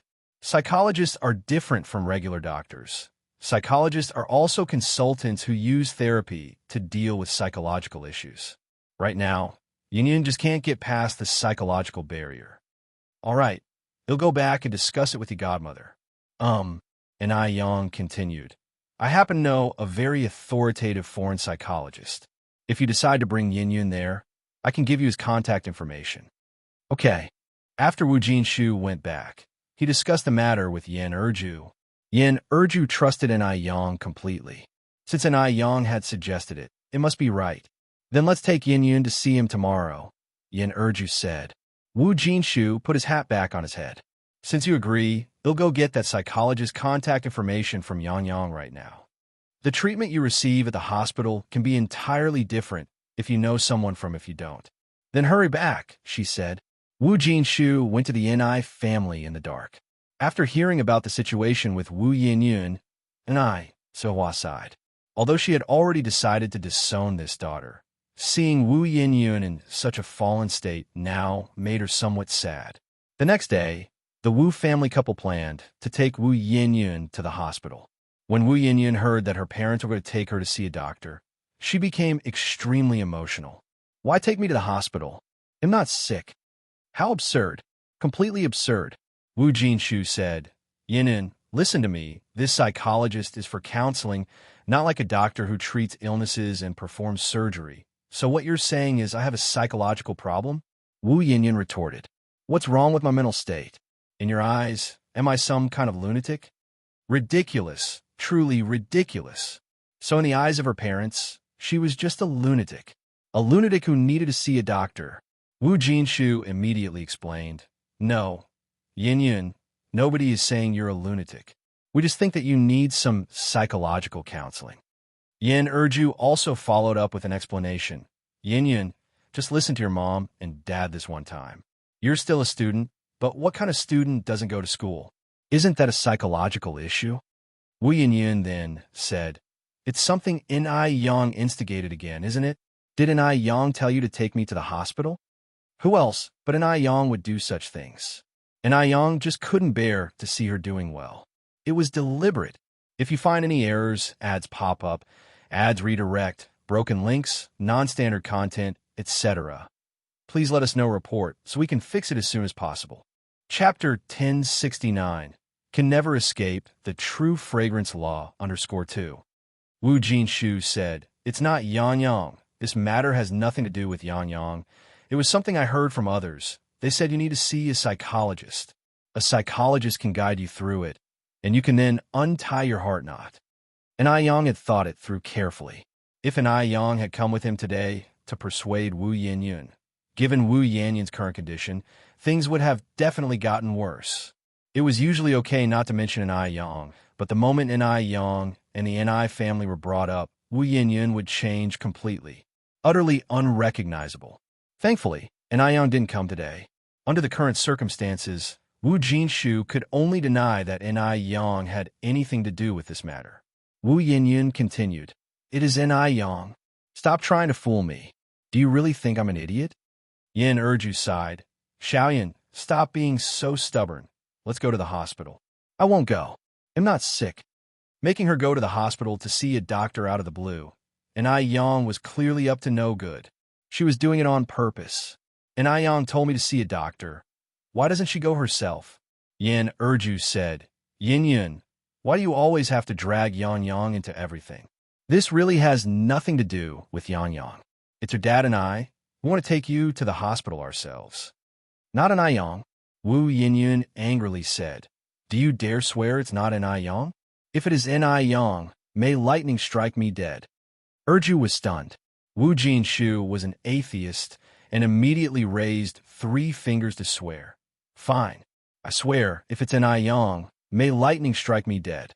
With that, Wu Jinshu added, Okay, Yin, come with us to the hospital. It's not good for you to keep skipping school like this. Wu Yin still didn't trust Wu Jinshu. She knew for sure that En Yang was behind this. Come on, Xiaoyan. Erju took Wu Yin's hand and began to lead her out. Let go of me. Wu Yin shook off Erju's hand. I'm not going to the hospital. I'm not going anywhere. Wu Yin turned and entered her bedroom, closing the door with a bang. Erju sighed. What are we supposed to do about this? Wu Jinshu also sighed helplessly.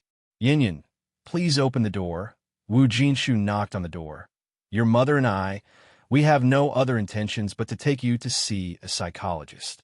Yin, Wu Yin laid on the bed, her eyes listlessly staring at the ceiling, feeling extremely upset. Just because she wasn't their biological child, her foster parents would rather believe En Yang's words over hers. Seeing that Wu Yin still didn't respond, Wu Jinshu and Yin Erju, the husband and wife, helplessly shook their heads and returned to their own bedroom. Erju sighed. She hasn't gone to school for a week now. If this continues, not to mention a college diploma, she might not even make it into a regular university. After a pause, Erju added, Is there really no other way than to see a psychologist? Wu Jinshu shook his head. Yang didn't say. Yin is angry now. Maybe we should ask again tomorrow morning? Erju said, I never noticed before, but this child's personality is really strange. More than strange. Absolutely bizarre. She's still young, said Wu Jinshu. Maybe she'll understand better in a few years. Erju sighed. She's 18, that's not young. She had been married when she was 18. Wu Jinshu fell silent for a moment. The next morning, Erju specially prepared breakfast that Yin liked, and then knocked on Yan's bedroom door. Yin, come out for breakfast. No response. Twice, still no response. Until the third, fourth time, still no response. Erju stood outside for over 10 minutes before Wu Yin finally opened the door. Will you ever stop bothering me? Erju was taken aback, then said, Xiaoyan, freshen up. We can have breakfast now. Wu Yin said with an awful look, I'm not hungry. Not hungry? How can you not be hungry? You can't skip breakfast. Come and eat. I said I'm not hungry. Aren't you getting annoying? Wu Yin glared at Erju. Erju was taken aback. Wu Yin continued, From now on, I'm going on a hunger strike until you stop interfering in who I hang out with. What did you say? Erju was startled. If you find any errors, ads pop up, ads redirect, broken links, non-standard content, etc., please let us know report so we can fix it as soon as possible. Chapter 1070 Can Never Escape the True Fragrance Law _3. I'm going on a hunger strike, Wu Yin declared emphatically. I'm going to fight you to the very end. After she said that, Wu Yin slammed the bedroom door shut with a bang. This time, she wasn't going to fight her parents to the end. She was going to fight En Yang to the end as well. She wasn't a puppet on strings, subject to En Yang's manipulation. Xiaoyan. Yin Erju anxiously pounded on Wu Yin's door. Going on a hunger strike was no joke. What if something serious happened? No, absolutely not. She couldn't let Wu Yin go on a hunger strike. But no matter how hard Yin Erju pounded on the door, there was no response from inside. Since she had declared a hunger strike, she wasn't just talking the talk. With no movement inside, Yin Erju had no choice but to give up. She abandoned her duties at the company and rushed to the construction site to find Wu Jinshu. Hearing that Wu Yin had actually gone on a hunger strike, Wu Jinshu was also surprised. She really went on a hunger strike? Do you think I'm joking about something like this? Retorted Yin Erju. Wu Jinshu furrowed his brow, feeling a headache coming on. What do we do now? Yin Erju continued to ask. Wu Jinshu sighed and then said, She's throwing a hunger strike, isn't she? Well, let her go hungry. Yin Erju was stunned for a moment. Can that really work? This child is too stubborn. She must be corrected. If she wants to go on a hunger strike, let her. I refuse to believe that, when she's famished, she won't eat. Wu Jinshu was at his wit's end, having worried over Wu Yin a lot recently. Do we really do this? Yin Erju asked, uncertain. Yes, just do it, Wu Jinshu asserted firmly. I want to see just how stubborn she can be. Well, okay then. Wu Jinshu nodded. Go back to the company quickly. The company can't run itself. Also, when you're back, lock away all the food at home and collect the money as well. Ah, Yin Erju looked at Wu Jinshu in surprise. Since she wants to starve, let her be thoroughly starved. Wu Jinshu continued. When you go back, tell Wu Dalong and Wu Erlong that they are not to secretly give her anything to eat. Yin Erju's still worried. What if she starves herself into serious trouble? Don't worry. A few days without food won't kill someone. When she's hungry, she'll naturally come to us to ask for food. She's a grown-up, not a child. Why she keeps causing such trouble, I don't understand. Yin Erju hesitated, then nodded her head. After returning, Yin Erju did as Wu Jinshu had said, locking away everything edible in the house along with the loose change, and she instructed Wu Dalong and Wu Erlong not to give Wu Yinyun anything to eat. Wu Yinyun lay in bed until evening, and for the entire day, except for Yin Erju calling her in the morning, no one asked her to eat. It was as if she had been forgotten. Was it because she wasn't their biological child? Would they just watch her starve to death? Wu Yinyun gazed toward the door, her mouth curling into a mocking smile. Did they think she was making an empty threat? Fine. Then she'd show them she wasn't bluffing. Determination deepened in Wu Yanyun's eyes. The next day, N.I. Yang visited the construction site and, incidentally, inquired about Wu Yanyun's situation. Wu Jinshu shook his head helplessly. Yinyun absolutely refuses to go to the hospital with us. Now, she's even threatening us with a hunger strike. A hunger strike? N.I. Yang asked incredulously. Over Wei Haoguang? Wu Jinshu nodded. N.I. Yang frowned slightly. Yinyun is persistent. If she says she'll go on a hunger strike, she'll do it. Normally, people can only survive 3 to 5 days without food and water. Godfather, you should be careful not to let this get out of hand. I'm aware. The feeling of an empty stomach is very uncomfortable. After a day and a half without food, Wu Yinyun felt weak all over, unable to muster any strength.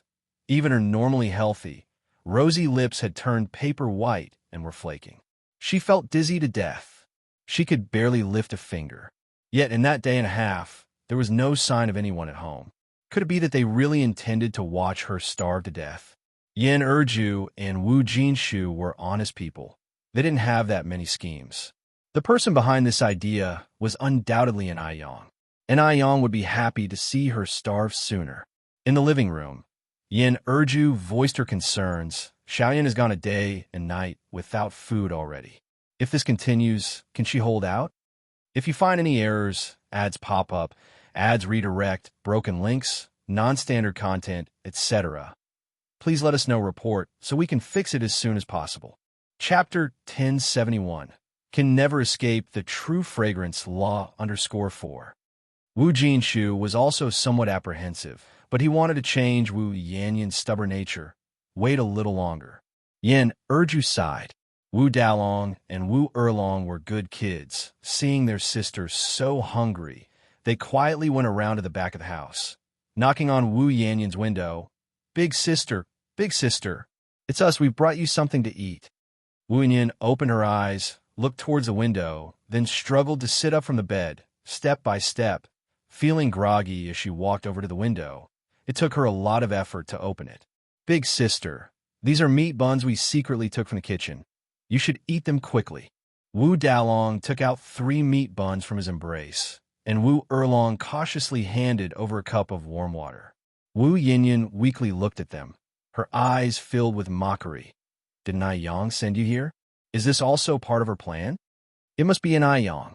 N.I. Yang wants to see her make a fool of herself. N.I. Yang wants her to give in. That was impossible. She would never give in to N.I. Yang. She would never let N.I. Yang succeed. It's not. It has nothing to do with Sister N.I. Yang. Wu Dalong shook his head. With all her strength, Wu Yinyun swept away the buns and the warm water.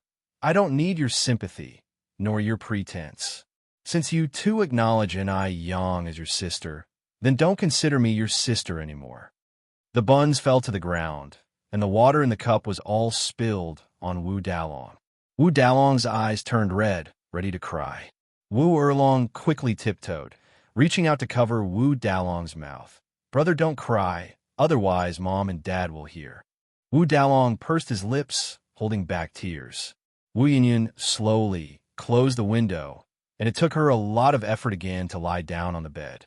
In the living room, seeing Wu Dalong's clothes all wet, Yin Erju asked in surprise, "Dalong, what happened to you? Why are your clothes wet? Did you fight with other kids again?" Boys are very naughty, and Wu Dalong was one of them. He often fought with his peers in the community. Compared to him, Wu Erlong was much more steady. "No." Wu Dalong shook his head. Wu Erlong spoke up. "Brother didn't fight. He got it wet just now while washing his hands." "Why weren't you more careful when washing hands? Quickly go back and change out of those wet clothes." "Oh." Wu Dalong nodded and walked towards his room. By the third day, Wu Jinshu couldn't sit still anymore. "Erju, has Yin Yin not eaten anything these past few days?" Yin Erju nodded. "She hasn't even left her room." Wu Jinshu's heart skipped a beat, and he hastily took off his safety helmet. "Oh no, I hope nothing bad has happened." The two rushed to Wu Yanyan's door and started knocking. There was no response inside, because Wu Yanyan had already fainted from hunger. "What do we do now? It's not really going to be fatal, is it?" Yin Erju was so anxious that she broke out in a sweat. "It won't. Don't scare yourself." Wu Jinshu tried to calm himself down. The door was locked from the inside, and if Wu Yanyan didn't open it, they couldn't open it from outside. Wu Jinshu knocked on the door. "Yanyan, open the door, quickly. Dad promises you. Dad promises that he won't interfere with who you make friends with from now on. Will you please open the door?" Yin Erju was so anxious she was in a complete mess, her eyes reddening. This wouldn't do. Wu Jinshu turned to Yin Erju. "Go fetch the axe from the house." "What? What are you going to do?" Yin Erju was startled. "Break the door," Wu Jinshu said. Yin Erju breathed a sigh of relief. "All right, he'll go now."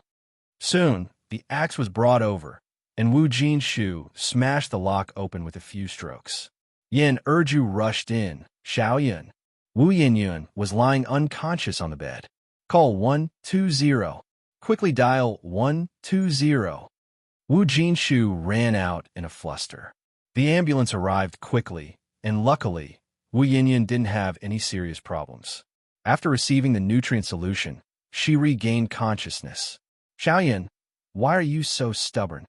Yin Erju sobbed. Looking around the room, Wu Yinyun was first startled, then asked, "Where am I?" "This is the hospital," Yin Erju replied. Wu Yinyun thought for a moment, then stopped talking. At this moment, Wu Jinshu came in with a food container from outside. Yin Erju took the food container with both hands. "Yin, you must be hungry, right? Have some porridge to start with. Your dad especially went out to buy this for you. If you find any errors, ads pop up, ads redirect, broken links, non-standard content, etc., please let us know report so we can fix it as soon as possible." Chapter 1072 Can Never Escape the True Fragrance Law _5. Wu Yinyun turned her head away without saying a word. Wu Jinshu sighed. "I agree with you." He continued, "From now on, your mom and I won't interfere with your social life. You can hang out with whomever you want. Drink your porridge, get better, and then go to school." "Really?" Wu Yanyan's eyes lit up. Wu Jinshu nodded. "Really?" After saying that, Wu Jinshu added, "This is your choice. If there's any disadvantage due to this matter, don't blame us, your parents, for not warning you." At this point, they could only let go, hoping that Wu Yanyan wouldn't do something to regret.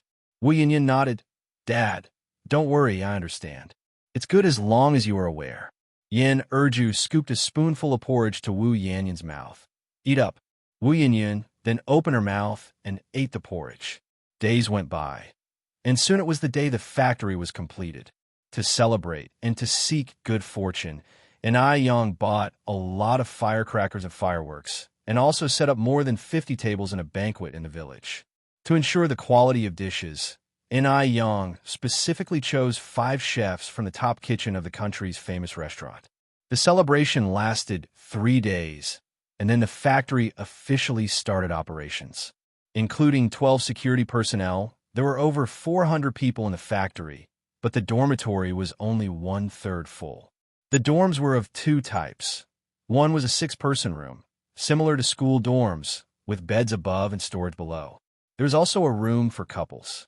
Because of prior training and having the old guide the new, no mistakes occurred on the first day of work, and the production volume was more than 10 times that of before.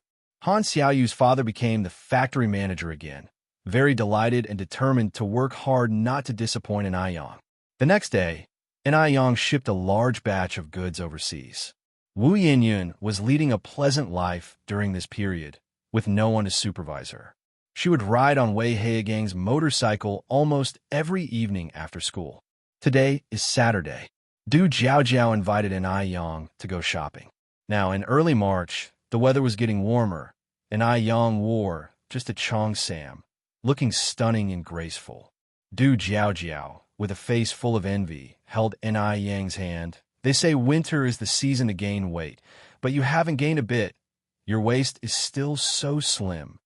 Usually, she saw N.I. Yang eat whatever she wanted without specifically dieting, yet she didn't gain weight. N.I. Yang smiled and said, "A good figure also needs maintenance." Hearing this, Du Jiaojiao's eyes brightened. "Really? How do you maintain it? If Sister Jiaojiao is interested, I can make a list for you when I get back." Sure. Du Jiaojiao nodded. Then they went to buy clothes and bags, and finally went to the backstreet food alley to eat. Seeing how Du Jiaojiao had lived a luxurious life from childhood, this was her first time eating at a stall. "I didn't expect street food to taste so good," said Du Jiaojiao, surprised. What surprised her more was that N.I. Yang also ate at street stalls. She had thought N.I. Yang, like her, only frequented upscale restaurants like the famous ones. It appeared she knew very little about N.I. Yang.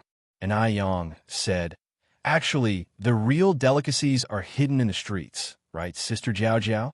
That stall's stinky tofu is also very tasty. Want to try some?" Saying so, N.I. Yang led Du Jiaojiao to the stinky tofu stall. Stinky tofu? That smell isn't pleasant.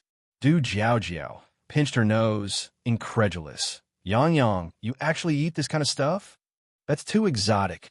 The stall owner said, "Comrade, don't just judge stinky tofu by its smell.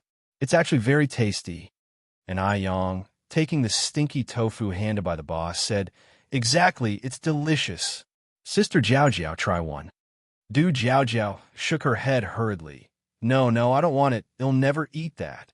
5 minutes later, Du Jiaojiao held a skewer of stinky tofu and said while eating, "Delicious." And Ai Yang, after finishing the stinky tofu, the two of them went on to stroll elsewhere. Meanwhile, Wu Yinyun and Wei Haowang also went out shopping. Wu Yinyun spotted Du Jiaojiao eating stinky tofu immediately. Looking around and noting Du Jiaojiao, and Ai Yang wasn't there, Wu Yinyun handed what she had in her hands to Wei Haowang. "Wait here for me. If you find any errors, ads pop up, ads redirect, broken links, non-standard content, etc., please let us know report so we can fix it as soon as possible." Chapter 1073 Can Never Escape the True Fragrance Law _6. "Where are you going?" Wei Haowang asked. Wu Yinyun replied, "I saw an acquaintance and going over to say hi." "Okay." Wu Yinyun walked up to Du Jiaojiao and greeted her with a smile. "Sister Jiaojiao." Because of the last time Wu Yinyun badmouthed N.I. Yang in front of her, Du Jiaojiao no longer had a good impression of her. Only petty people gossip. N.I. Yang had never said a bad word about herself in front of her. Du Jiaojiao responded indifferently with a nod. Wu Yinyun wasn't a fool. She clearly felt Du Jiaojiao's cold demeanor. Du Jiaojiao wasn't like this before. She hadn't offended Du Jiaojiao. Why had Du Jiaojiao become like this? It must be N.I. Yang. What exactly had N.I. Yang badmouthed about her to Du Jiaojiao? On what grounds did she tarnish her reputation to Du Jiaojiao? "Sister Jiaojiao, is there some misunderstanding between us?" Wu Yinyun continued to ask. "No, There isn't, said Du Jiaojiao. Wu Yinyin sighed. Then it must be N.I. Yang who's been talking about me behind my back, right? Du Jiaojiao shook her head. No, Yang isn't that kind of person who gossips behind people's backs. You're overthinking it. As she finished speaking, Du Jiaojiao added, the one who really gossips behind others' backs is you. Boom. It felt like a thunderbolt had struck Wu Yanyan's mind. She looked at Du Jiaojiao incredulously, her face turning pale. How could this be? Why did everyone take N.I. Yang's side? Why? After a long while, Wu Yanyan came back to her senses and stammered, Sister Jiaojiao, you've misunderstood. Du Jiaojiao looked at Wu Yanyan and said, you should learn the meaning of contentment. As an outsider, I think Yang has already been good enough to you. As an outsider, Du Jiaojiao didn't wish to see Wu Yanyan sink deeper. The original Wu Yanyan was a very naive young woman. The human heart is indeed too complex. But in the blink of an eye, Wu Yanyan had become what she was now. Sister Jiaojiao, you don't know, you don't understand, Wu Yanyan continued. I am N.I. Yang's biological sister, discarded by their family for their preference for sons over daughters. Du Jiaojiao frowned slightly. But you must understand, it wasn't Yang who discarded you. As an elder sister, she repeatedly reached out to help you, and she owes you nothing. You should be grateful that you have such a good sister, rather than holding any resentment. It's N.I. Yang who wronged me. Sister Jiaojiao, listen to me. It really isn't like what N.I. Yang has told you. Just then, Wu Yanyan caught a glimpse of a familiar figure from the corner of her eye. It was N.I. Yang. N.I. Yang was walking in this direction. Could it be that N.I. Yang had been here all along? Was she eavesdropping on her conversation with Du Jiaojiao? That's just too sneaky, eavesdropping around the corner. Sorry, Sister Jiaojiao. I have other things to attend to. I will explain to you in detail some other time. I must go. With that, Wu Yanyan turned and left. Watching Wu Yanyan's retreating back, Du Jiaojiao sighed helplessly. Was that person just now Yanyan? In fact, N.I. Yang was not eavesdropping. She held no interest in doing such a thing. She had gone to the restroom and was just returning. Du Jiaojiao nodded. I think that girl is beyond saving. N.I. Yang understood what Du Jiaojiao meant and laughed. Let her be. Du Jiaojiao looked at N.I. Yang. Aren't you even a bit curious about what Wu Yanyan said to me? N.I. Yang replied indifferently. I don't want to know. After all, she no longer had any expectations for Wu Yanyan. Seeing that N.I. Yang really didn't want to know anything, Du Jiaojiao didn't say anything more. Right, where's Duo? Wasn't he following right behind you just now? Du Jiaojiao suddenly realized Duo was gone. N.I. Yang said, he's probably flown off to play somewhere. Don't worry about him. Duo is a bird that's quite the handful, always flying off everywhere, and he likes to flirt around outside. N.I. Yang has gotten used to it. On this end, Wei Haoguang said in surprise, Yanyan, this bird is yours? It can even talk. Wu Yanyan shook her head. It's not mine, it belongs to a... She paused before continuing, friend. Oh, Wei Haoguang nodded. Yanyan, I'm hungry. Duo flapped his wings and said. Wu Yanyan looked up and said, then come back with me. They'll get you something tasty to eat. Great. Duo was very happy. Wu Yanyan brought Duo back to the Wu family home and got him a lot of tasty treats. Duo was so pleased. Wu Yanyan then said, Duo, do you know where Mr. Du's house is? I know. Wu Yanyan's eyes lit up. Then can you take me there? Knowing where Mr. Du lived, she could create some accidental meetings and also find an opportunity to clear up the last misunderstanding with Mr. Du. Duo promptly flapped his wings and led the way. Duo led Wu Yanyan all the way to Deming Pavilion. Wu Yanyan looked at the gate of Deming Pavilion, confused, and asked, Mr. Du lives here? Little bastard. Duo flapped his wings and flew into Deming Pavilion. Now Wu Yanyan could be sure that Mr. Du truly lived here, because Duo had always called Mr. Du Little Bastard. Wu Yanyan didn't like this nickname at all. How dare a beast like him call Mr. Du a little bastard? The way N.I. Yang attracted attention was truly low class.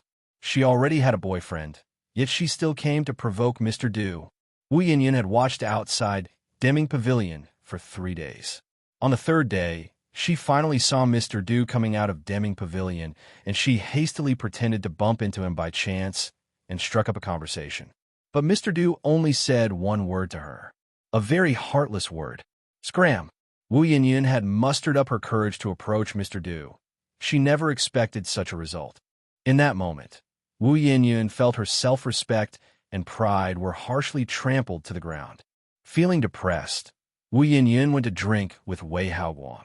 On the way to drink with Wei Haowang, they ran into N.I. Yang, who had just returned from picking up clients at the airport. Remembering what Wu Jinshu had said, N.I. Yang drove her car to block Wei Haogang's motorcycle. Yinyun, it's very late now. Get in the car. It'll take you home. Don't let your parents worry. Wu Yinyun directly shook off N.I. Yang's hand. Scram! Where are you? I don't need some random Tom, Dick, or Harry meddling in my business. N.I. Yang slightly frowned and released Wu Yinyun's hand. Wei Haowang immediately revved up the motorcycle and took Wu Yinyun away from there. N.I. Yang drove her car to a phone booth by the roadside and made a call to Wu Jinshu. Wu Yinyun going out to drink with Wei Haowang had become a normal thing. So Wu Jinshu didn't take it to heart. She's been going out to drink often recently, sometimes not coming home until midnight. Yang, don't bother about it. Just let her be. The more you intervene, the more she'll resent you. After informing Wu Jinshu, N.I. Yang had fulfilled her responsibility. All she needed to do was have a clear conscience. After hanging up the call, she stopped minding the matter. If she had insisted on dragging Wu Yinyun back home, Wu Yinyun wouldn't have been grateful, only more resentful toward her. Wei Haowang had made plans to drink with 3 good brothers tonight. After a few rounds of drinks, one of the brothers put his arm around Wei Haogang's shoulder and said, "How about it, brother? Got that thing ready?" Wei Haowang glanced sideways at Wu Yinyun, who was already drunk. "Don't worry, it's all prepared. If you find any errors, ads pop up, ads redirect, broken links, non-standard content, etc. Please let us know, report, so we can fix it as soon as possible." Chapter 1074. Yang is angry. The lighting around was dim, but Wu Yinyun's face could be seen flushed red. She was drunk, but her consciousness was still clear. Leaning on the sofa, she stood up and walked toward the door, reached the corridor, and leaned over the trash can to vomit violently. Wei Haowang came from behind and asked with concern, "Yinyun, are you all right?" Wu Yinyun waved her hand. "Seems like I drank too much. I need to go back." "Go back for what? It's still early." Wei Haowang supported Wu Yinyun towards the inside. "We're having such a good time. Let's drink a few more glasses." No, really can't drink anymore." Wu Yinyun kept refusing. "If I drink again, I'll be drunk." Wei Haowang, without any argument, pulled Wu Yinyun back into the room and handed her a drink that looked very nice. "This is a foreign liquor. Try it. It's not very strong, tastes good, and is very suitable for girls." Wu Yinyun pushed the cup back. "I really can't drink anymore." Seeing this, the 3 guys drinking nearby looked at each other with a look of difficulty in their eyes. If Wu Yinyun didn't drink, wouldn't it be a waste of all the preparations they made? "This really isn't strong. Why don't you take a sip and try?" Wei Haowang insisted again and again, and Wu Yinyun had no choice but to gulp down the drink in her cup. Upon seeing Wu Yinyun finally finishing the drink, a triumphant look flashed in Wei Haogang's eyes. After the liquor went down, Wu Yinyun's head started to hurt more and more. Her vision began to blur, and she felt increasingly hot. It felt like there were bugs crawling on her skin, tickling, and the odd sensation grew more and more noticeable. The 3 men who were drinking at the side all surrounded Wu Yinyun, and at this moment, Wu Yinyun had lost consciousness, her whole person as if trapped in a dream. A profoundly dreadful dream. The next day, Wu Yinyun woke up with her whole body aching. The headache was so intense it felt like it could explode. Wu Yinyun vigorously patted her head, and after a long while, she became clear about her current situation. The ridiculous scenes from last night gradually flashed before her eyes. Wu Yinyun, terrified, widened her eyes, her pupils dilated, blood flowing backward. How? How could this happen? What to do? What should she do now? Wu Yinyun grasped her hair with both hands, crying helplessly. Awake! Just then, Wei Hao Wang walked in from outside, a cigarette dangling from his mouth, looking at Wu Yinyun with a mocking face. What? Remembered everything. You bastard. Wu Yinyun grabbed a pillow and threw it fiercely at Wei Hao Wang. You all are bastards. Wei Haogang's smile faded as he walked over and grabbed Wu Yinyun's wrist. Wu Yinyun, have you forgotten what you were like last night? No one forced you last night. Indeed, no one had forced Wu Yinyun last night. She always thought it was a dream. If she knew it was real, she definitely wouldn't have done that. Remembering those ludicrous things, Wu Yinyun felt almost insane. The last drink you gave me had something in it, right? Wu Yinyun stared hard at Wei Hao Wang. Wei Hao Wang, you're not human. You'll get what's coming to you. Wu Yinyun was no fool. She knew the problem must have been with the last drink. Wei Hao Wang spoke without fear. You say there was something wrong with my drink. Do you have evidence? If you're capable, go to the police. Let everyone know you're a shameless slut. Call the police? Dare Wu Yinyun call the police? Of course not. This is a conservative era. For a young girl to encounter such an unspeakable incident, Shed wished to hide it as tightly as possible. Who would go to the police voluntarily? Even if she did go to the police voluntarily, she couldn't withstand the strange looks from others. Nothing is more important than her chastity. Wei Hao Wang was so arrogant precisely because he knew this. Wu Yinyun was stunned, tears streaming incessantly from her eyes. Get out! Get out now! Wu Yinyun pushed Wei Hao Wang away with all her might. Because of her vigorous movement, the blanket slid off, exposing her bare skin, and Wu Yinyun clutched the blanket tightly. Get out already! Wei Hao Wang spoke scornfully. I've seen it all last night. What are you playing at being decent now? Pa Chipor! Get out! Get out! Go away! Wu Yinyun's emotions neared collapse.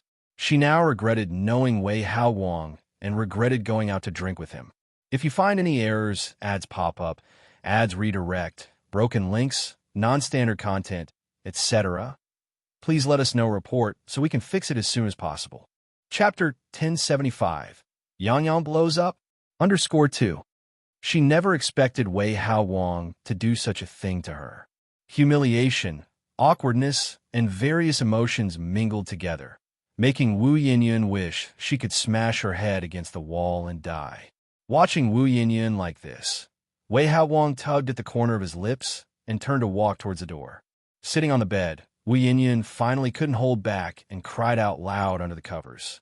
She was tainted. She would never be worthy of a man like Mr. Du anymore. What should she do? Why did things turn out this way? It was about half an hour later that Wu Yinyun stopped crying and slowly put on the clothes she found on the bed. When she returned home, Wu family's couple was sitting at the dining table eating. Seeing Wu Yinyun coming back, Yin Erju didn't ask where she went last night, but just said, Yinyun is back, come wash up and eat. After the fasting incident, the Wu couple didn't dare to pry into Wu Yanyun's matters anymore. Such matters, if not handled well, could lead to death. Oh, Wu Yinyun replied, listlessly. They don't care about her anymore. If it was before, her parents would definitely show concern if she spent a night outside. But today, her parents didn't even ask. Just because she is not their biological child, she felt like an orphan, bullied outside, and without family to stand up for her. What meaning is there left in life? Mockery filled Wu Yanyun's eyes. Wu Yinyun went to the bathroom and repeatedly showered, crying while she did. Seeing that Wu Yinyun hadn't come out of the bathroom, Yin Erju felt something was off and went to knock on the door. Yinyun, what's wrong? Why are you taking so long? It'll be done soon, Wu Yinyun said. Yin Erju slightly furrowed her brows. Yinyun, your voice sounds off. Did something happen? Wu Yanyun's eyes reddened, and she barely stopped herself from crying, almost bursting into tears again. I'm really fine, don't worry. Wu Yinyun hurriedly finished up and came out dressed. Yinyun, did you cry? Yin Erju was surprised as she looked at Wu Yinyun. No. Wu Yinyun shook her head. Then why are your eyes red? Yin Erju held Wu Yanyun's hands worriedly. Yinyun, tell Mom honestly, did something happen last night? Wu Yinyun rushed to say, I just got shampoo in my eyes while washing my hair. I'm fine, Mom. Are you really okay? Yin Erju asked. Really? Wu Yinyun nodded her head.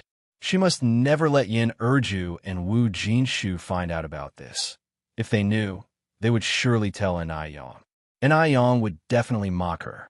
She didn't want Yang to see her as a joke. No one should see her as a joke. No one at all.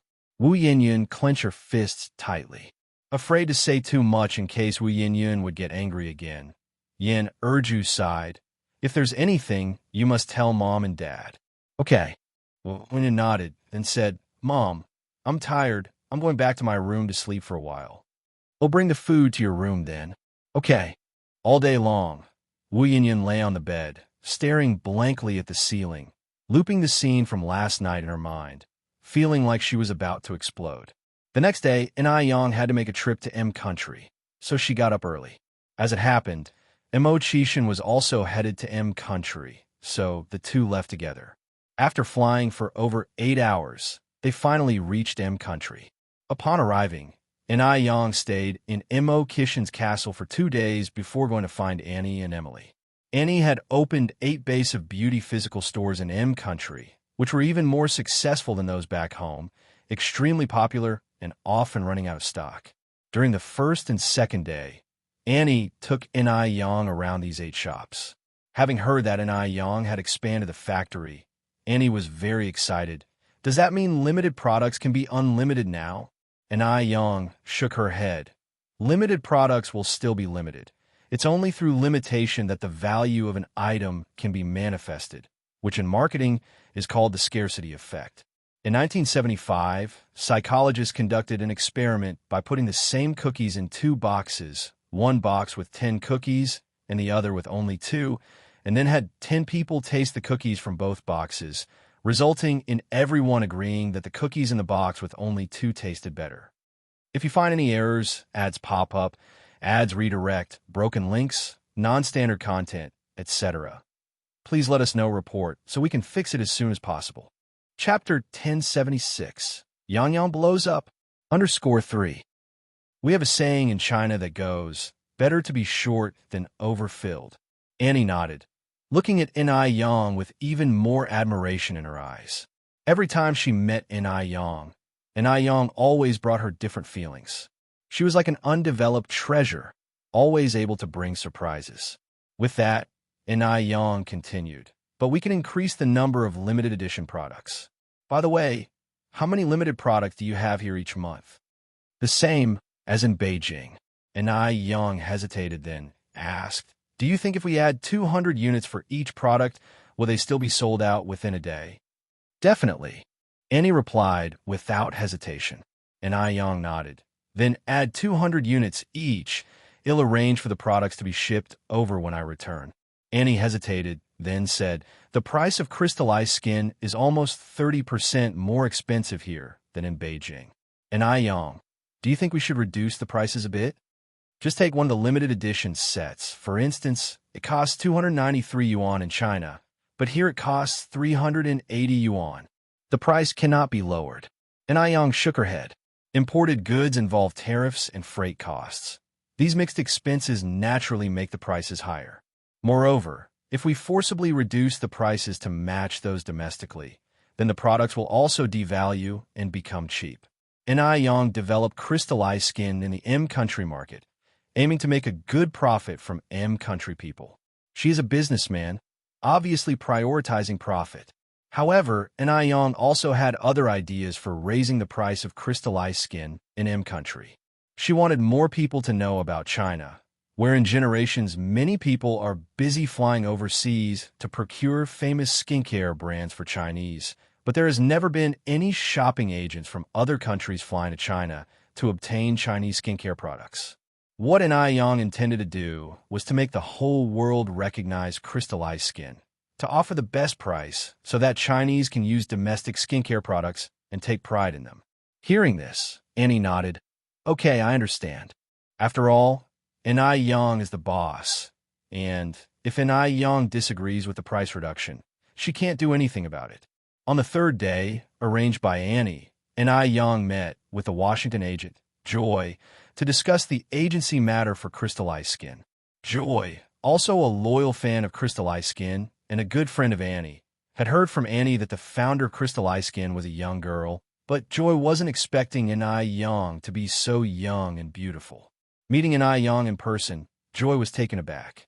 "It's a pleasure to meet you, Joy." Joy reached out her hand to Inai Yang. Inai Yang smiled and said, "Nice to meet you too, Inai Yang." Joy, a woman in her 30s, very beautiful, and a graduate of a prestigious university in M country, was very suitable to be an agent, and Inai Yang successfully signed a contract with her. On the 5th day, after sorting all the affairs, Inai Yang and Emily embarked on a trip to the hot air balloon country, planning to have a good time there. During Inai Yang's absence, Duo missed her terribly, to the point of losing his appetite. Every day at a certain time, he would incessantly call Yang Yang, Yang Yang. Inai Tsuehua smilingly said, "Yang Yang hasn't come back yet. When will Yang Yang come back?" Duo asked. "In a few more days," replied Inai Tsuehua. "What does in a few days mean?" Duo tilted his head, looking at Inai Tsuehua, his eyes full of question marks. Inai Tsuehua asked again, "Do you miss Yang Yang?" "I miss Yang Yang," Duo replied without hesitation. Inai Tsuehua laughed.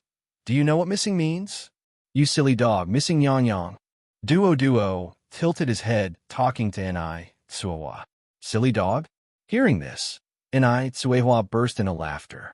This Duo, becoming smarter and smarter. "Meow." Depang reached out his paw and tapped Duo. Angry, Duo jumped onto Depang's head and pecked fiercely. "You dumb cat. Don't know about missing Yang Yang, the landlord's dumb son." "Meow, meow, meow." Depang cried out in pain. Duo jumped to the ground, turning his back towards Depang. "Humph, and not talking to you anymore." With Inai Yang not at home, Duo was really bored, so he flew to Deming Pavilion. "Little rascal, I'm here. If you find any errors, ads pop up, ads redirect, broken links, non-standard content, etc., please let us know report so we can fix it as soon as possible." Chapter 1077. Yang Yang blows up? _4. Duo landed on Grandpa Dust's shoulder with a smack while he was tapping a wooden fish in the Buddha Hall. Grandpa Du opened his eyes. "How come you're here?" "I miss Yang Yang." Duo rubbed his small head against Grandpa Dust's chin. "Yang Yang and I Yang?" Grandpa Du asked. "She left." Duo tilted his little head and thought for a while. "Ran off with her dog man." "Dog man? What kind of term is that?" Grandpa Du raised an eyebrow slightly. "Then what are you?" Duo said with immense pride. "I'm Yang Yang's dog's son." "Grandpa Du, who taught you these things?" "It was Yang Yang." Duo continued. I really miss Yang Yang." Perhaps because Inai Yang hadn't been away from home for this long over the past year, Duo missed her terribly. It wished Inai Yang would appear in front of it right away. "What about her do you miss?" Grandpa Du continued to ask. "I just miss her." Grandpa Du stood up from the meditation cushion, twirling Buddha beads in his hand. "Then if I leave someday, will you miss me?" "I will miss the little bastard," Duo replied without hesitation. Grandpa Du let out a light laugh, then continued. "Why would you miss me?" Duo shifted its gaze to the brocade pouch tied to Grandpa Dust's waist. "The tasty treats." Grandpa Du raised an eyebrow.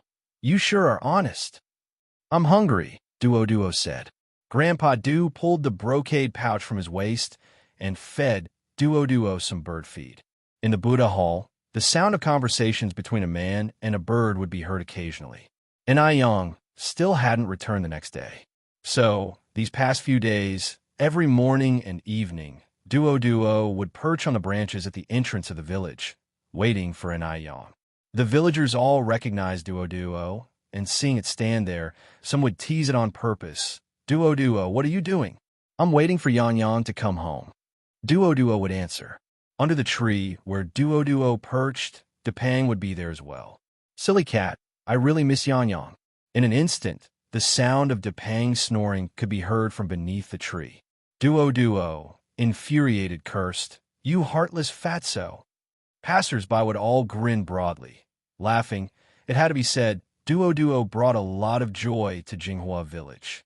On the Wu family side, Yin had been listless for several days, and today, she was still lying in bed. Right then, there was a noise outside the window. Chatter. as if something was knocking on the window. Yin Yun, Yin Yun. Was that Duoduo's voice? Yin Yun sat up in bed abruptly, like a carp flipping over, went to the window, and opened it. Duo. Yin Yun extended her right hand towards Duo. Good morning, Yin Yun. Duo landed on Yan Yun's hand. Good morning. I miss Yang Yang, Duo continued. Why did Duo suddenly come to Yan Yun's place? It was because it thought Yin Yun looked a bit like Yang. So it just came. Hearing this, Yan Yun's expression changed, and she suddenly remembered that this beast was raised by Yang.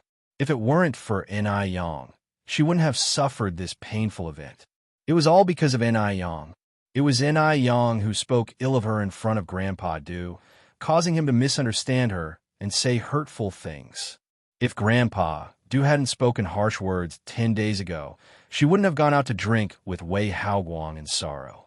If she hadn't gone to drink, she wouldn't have lost her innocence. It's all Yang's fault. It's all because of her. Her life began to collapse ever since she met Yang. Not just Yang. She feared even this beast had spoken quite a few bad words about her. Perhaps this beast was even set up by Yang to come here.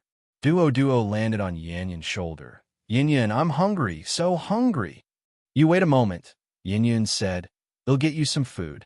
Great. Upon hearing about food, Duo's tiny eyes lit up. Yin Yun took out a handful of bird feed from the drawer and presented it before Duo. Just as Duo was pecking at the bird feed with its small head lowered, Yin Yun suddenly reached out and grabbed Duo. Her grip was so strong it caused Duo great pain. Duo sensed something was wrong and immediately struggled. Yang, help! Murder! Yang. Duo had been taken in by Yang when its feathers hadn't fully grown, so subconsciously, Yang was its protector. In times of danger, the first one Duo thought of was Yang. Shut up.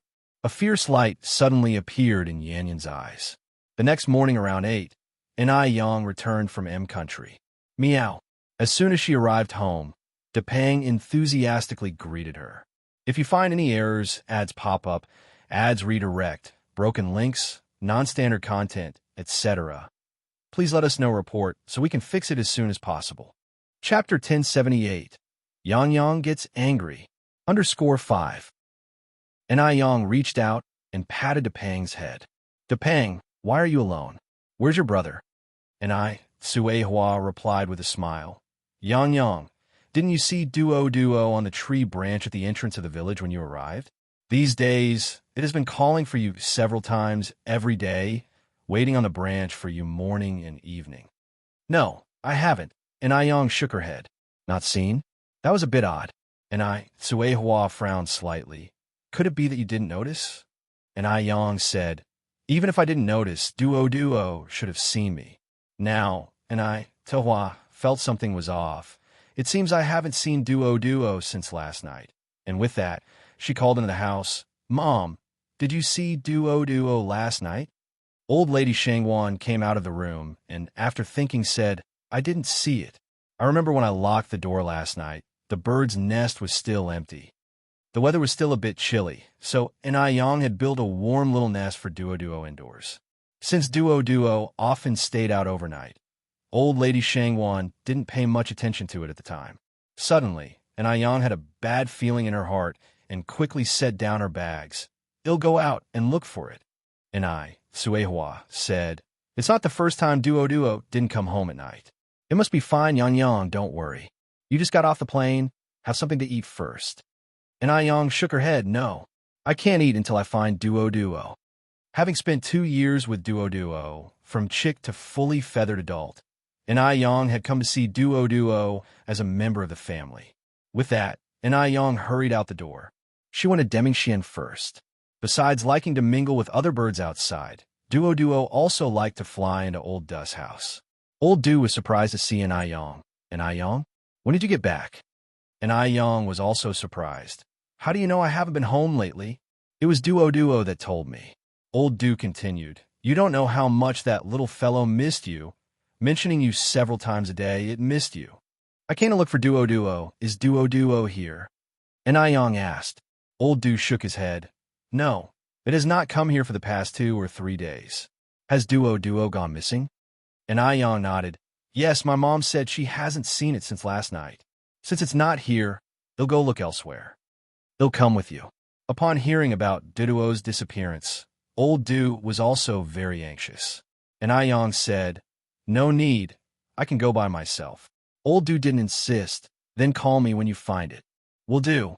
Since Duo wasn't at Old Du's place, and Ayang had no choice but to visit several places Duo usually liked, but Duo was nowhere to be seen. Duo, and Ayang called out urgently. Just then, a bird call sounded in the sky. Chirp, and Ayang recognized it as Duo's mate, which had led her to find Duo when Old Du had caught it by mistake last year. You know where Duo is, right? Chirp. Duo's mate circled in midair as Ayang opened the car door to the driver's side. You lead the way. Chirp. The more Ayang followed, the more familiar the route seemed. Wasn't this the way to the Wu family's place?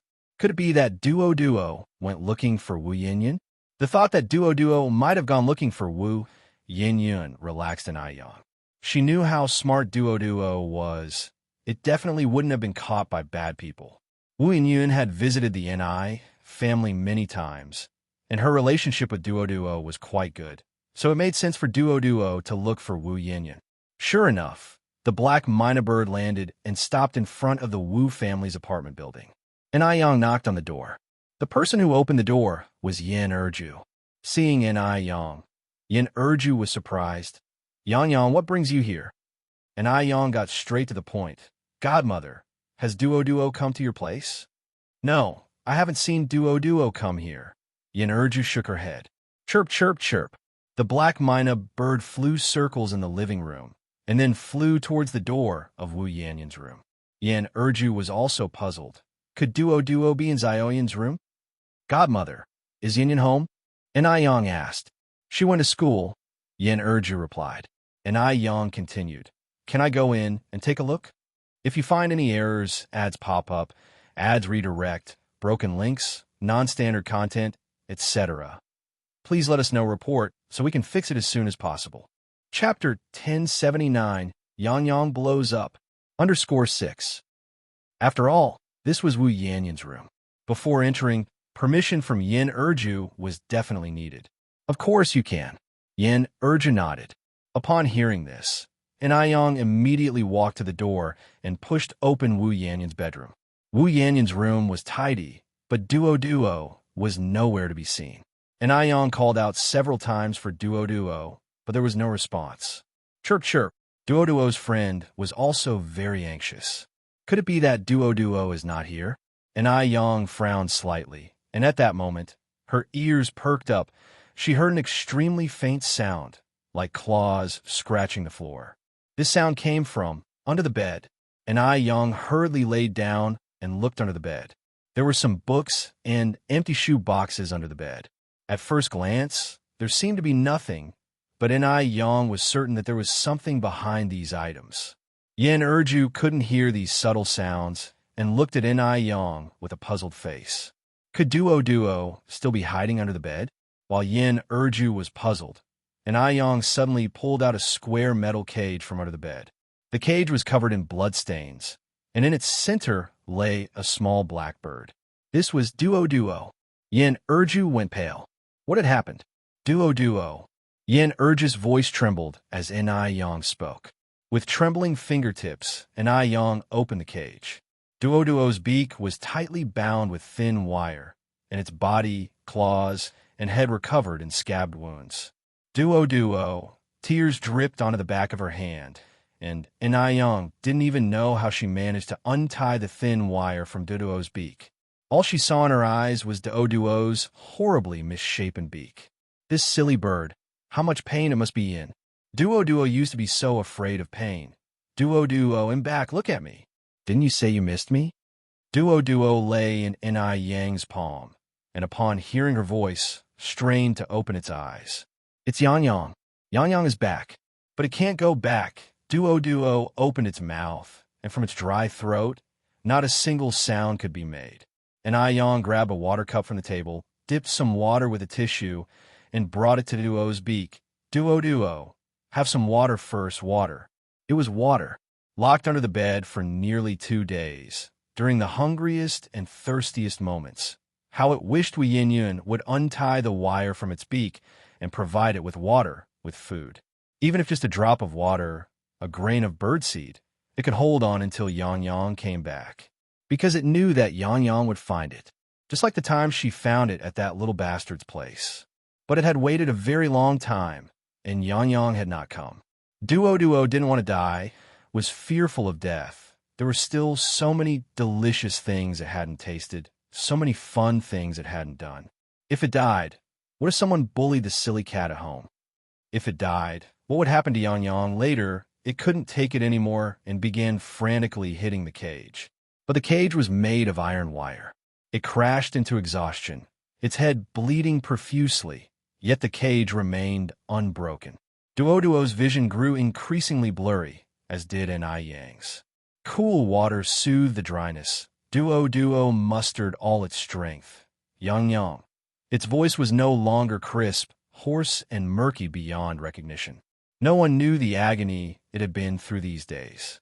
It was unimaginable. Duo, stop talking. I'm taking you home now. I will cure you. Let's go home.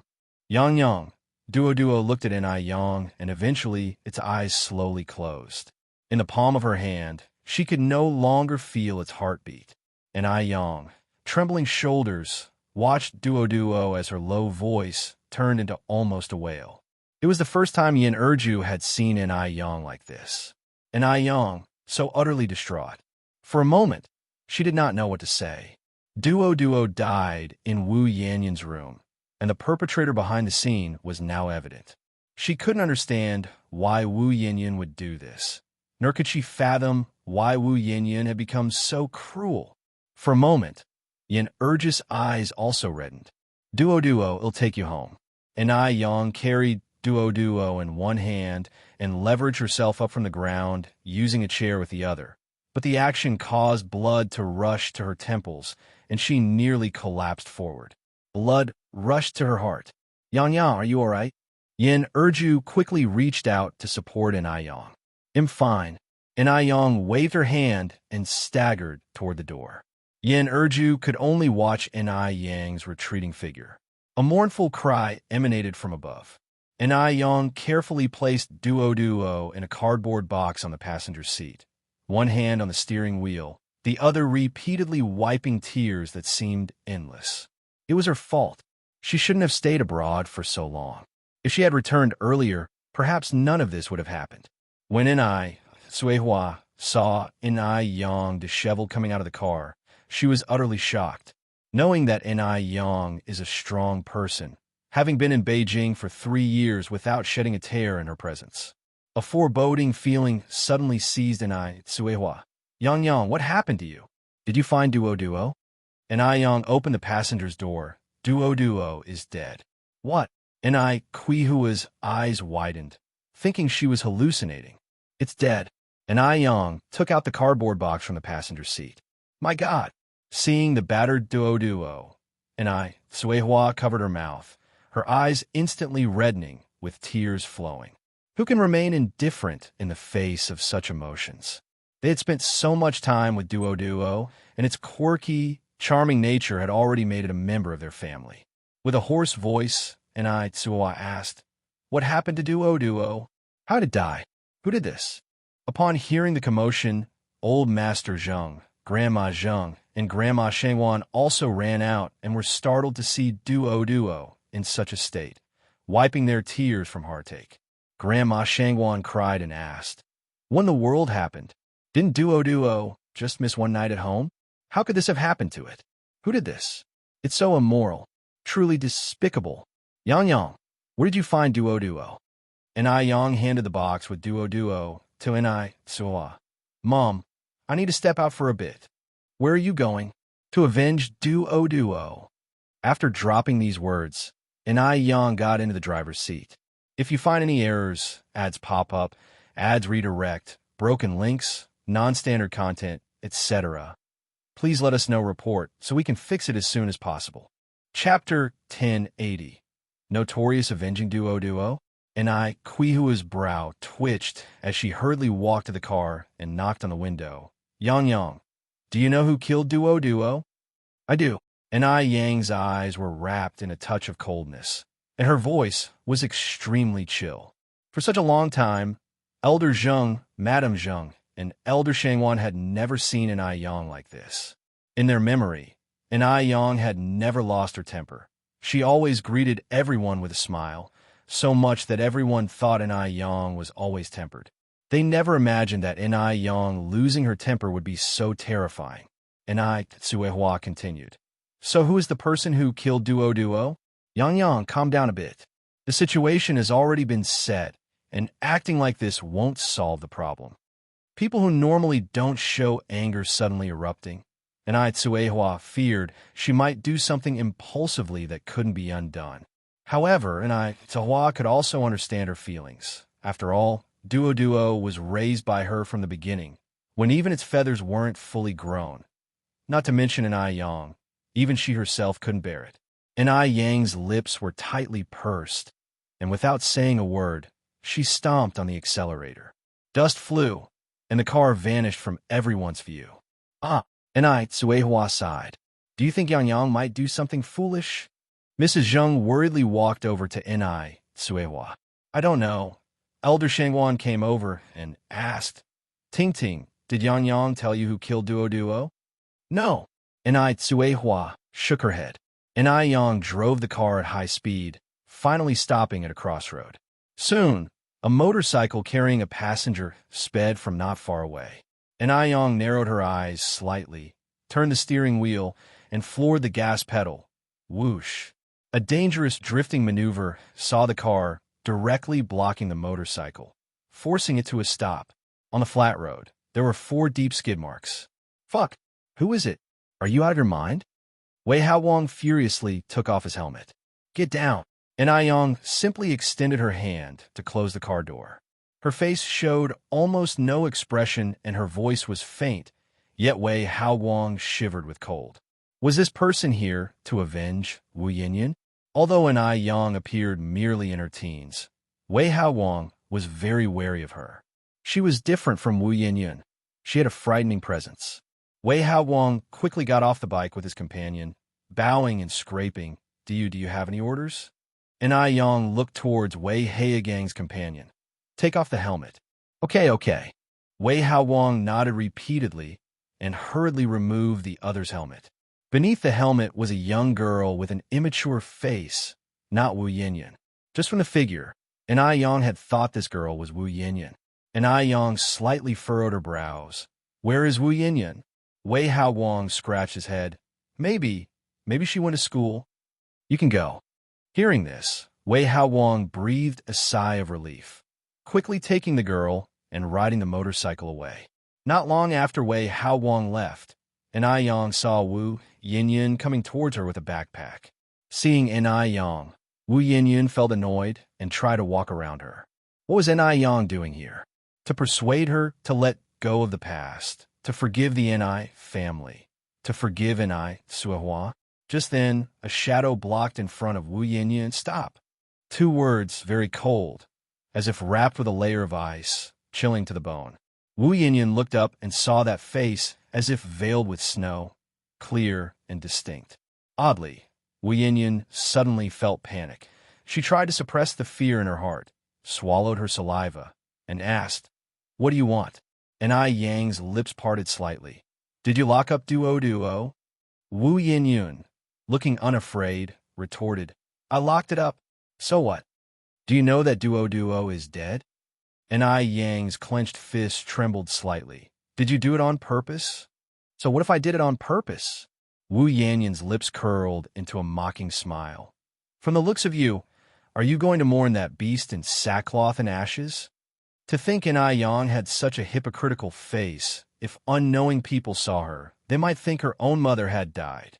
Just a bird, and she actually cried over it. Such an act. Is it necessary? Really disgusting. And Yang slightly furrowed her brows and raised her hand. If you find any errors, ads pop up, ads redirect, broken links, non-standard content, etc., please let us know report so we can fix it as soon as possible. Chapter 1081 Notorious_2. Slap. A loud slap landed on Wu Yanyan's left cheek. Wu Yanyan's face was struck violently, her mouth corner oozing a trace of blood, her ears buzzing. She covered her left cheek, looking at Enai Yang incredulously. "You hit me, Enai Yang. You actually hit me over a beast." Could it be that in Enai Yang's heart, her own younger sister is worse than a beast? That's laughably absurd. What bond of flesh and blood? What thicker than water? All eyes. All of it is fake. Enai Yang extended her hand and grabbed Wu Yanyan's chin. Looking down at her, Duo is just a bird. How did it ever offend you? Why must you antagonize it?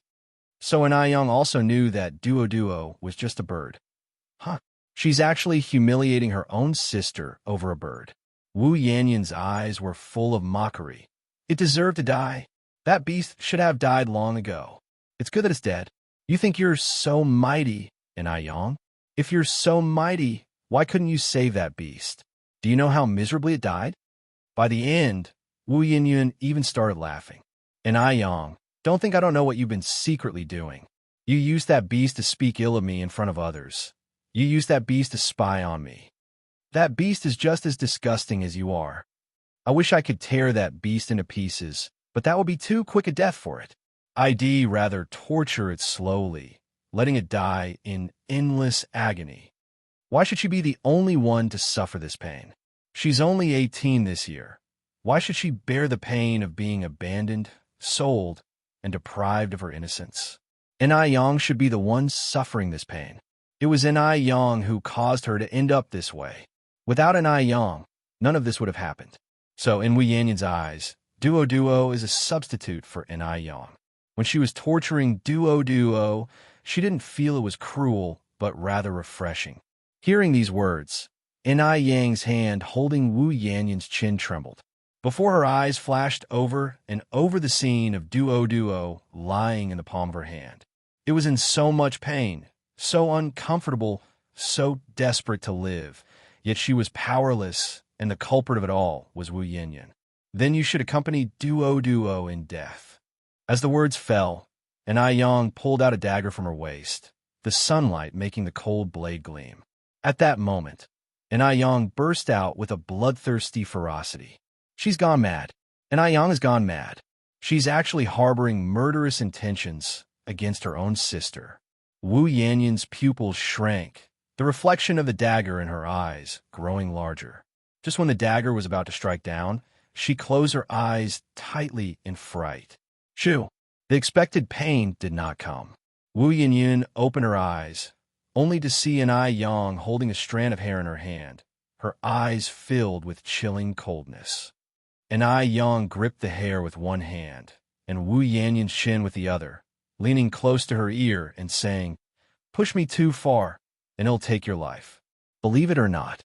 After the words, Enai Yang let go of Wu Yanyan and got into the car directly. Wu Yanyan, supporting herself with her hands on the ground, watched as the car disappeared, feeling unwilling, and suddenly felt a surge of acid from her stomach and started to retch on the spot. After retching for a while, Wu Yanyan finally felt slightly better. With her burning left cheek, she headed towards her home. As soon as she got home, she was greeted by a scolding from enrich. They are all the same, every one of them. In their eyes, she is worse than a beast. Her face was bruised by Enai Yang, yet enrich didn't even have a word of concern. Enough! Wu Yanyan looked up, furiously staring at enrich. Am I really worth less than a beast in your eyes? If that's really the case, just kill me with one stroke. Paying off the beast's life should be fine, right? Saying this, Wu Yanyan picked up a fruit knife from the table and handed it to enrich. Enrich was startled, snatched the fruit knife from Wu Yanyan's hand and threw it on the ground. Just put on a show. Keep on acting. I don't care about you anymore. When Enai Yang got home, she just happened to encounter Shangwan Dehui holding car keys on his way out. Seeing Enai Yang, Shangwan Dehui's face lit up. Yang, you're back. Worried Enai Yang might do something reckless, Shangwan Dehui had been about to drive out to look for her, but upon seeing Enai Yang return, he too breathed a sigh of relief. If you find any errors, ads pop up, ads redirect, broken links, non-standard content, etc., please let us know report so we can fix it as soon as possible. Chapter 1082 Notorious_3. Dad, Shangwan Dehui continued.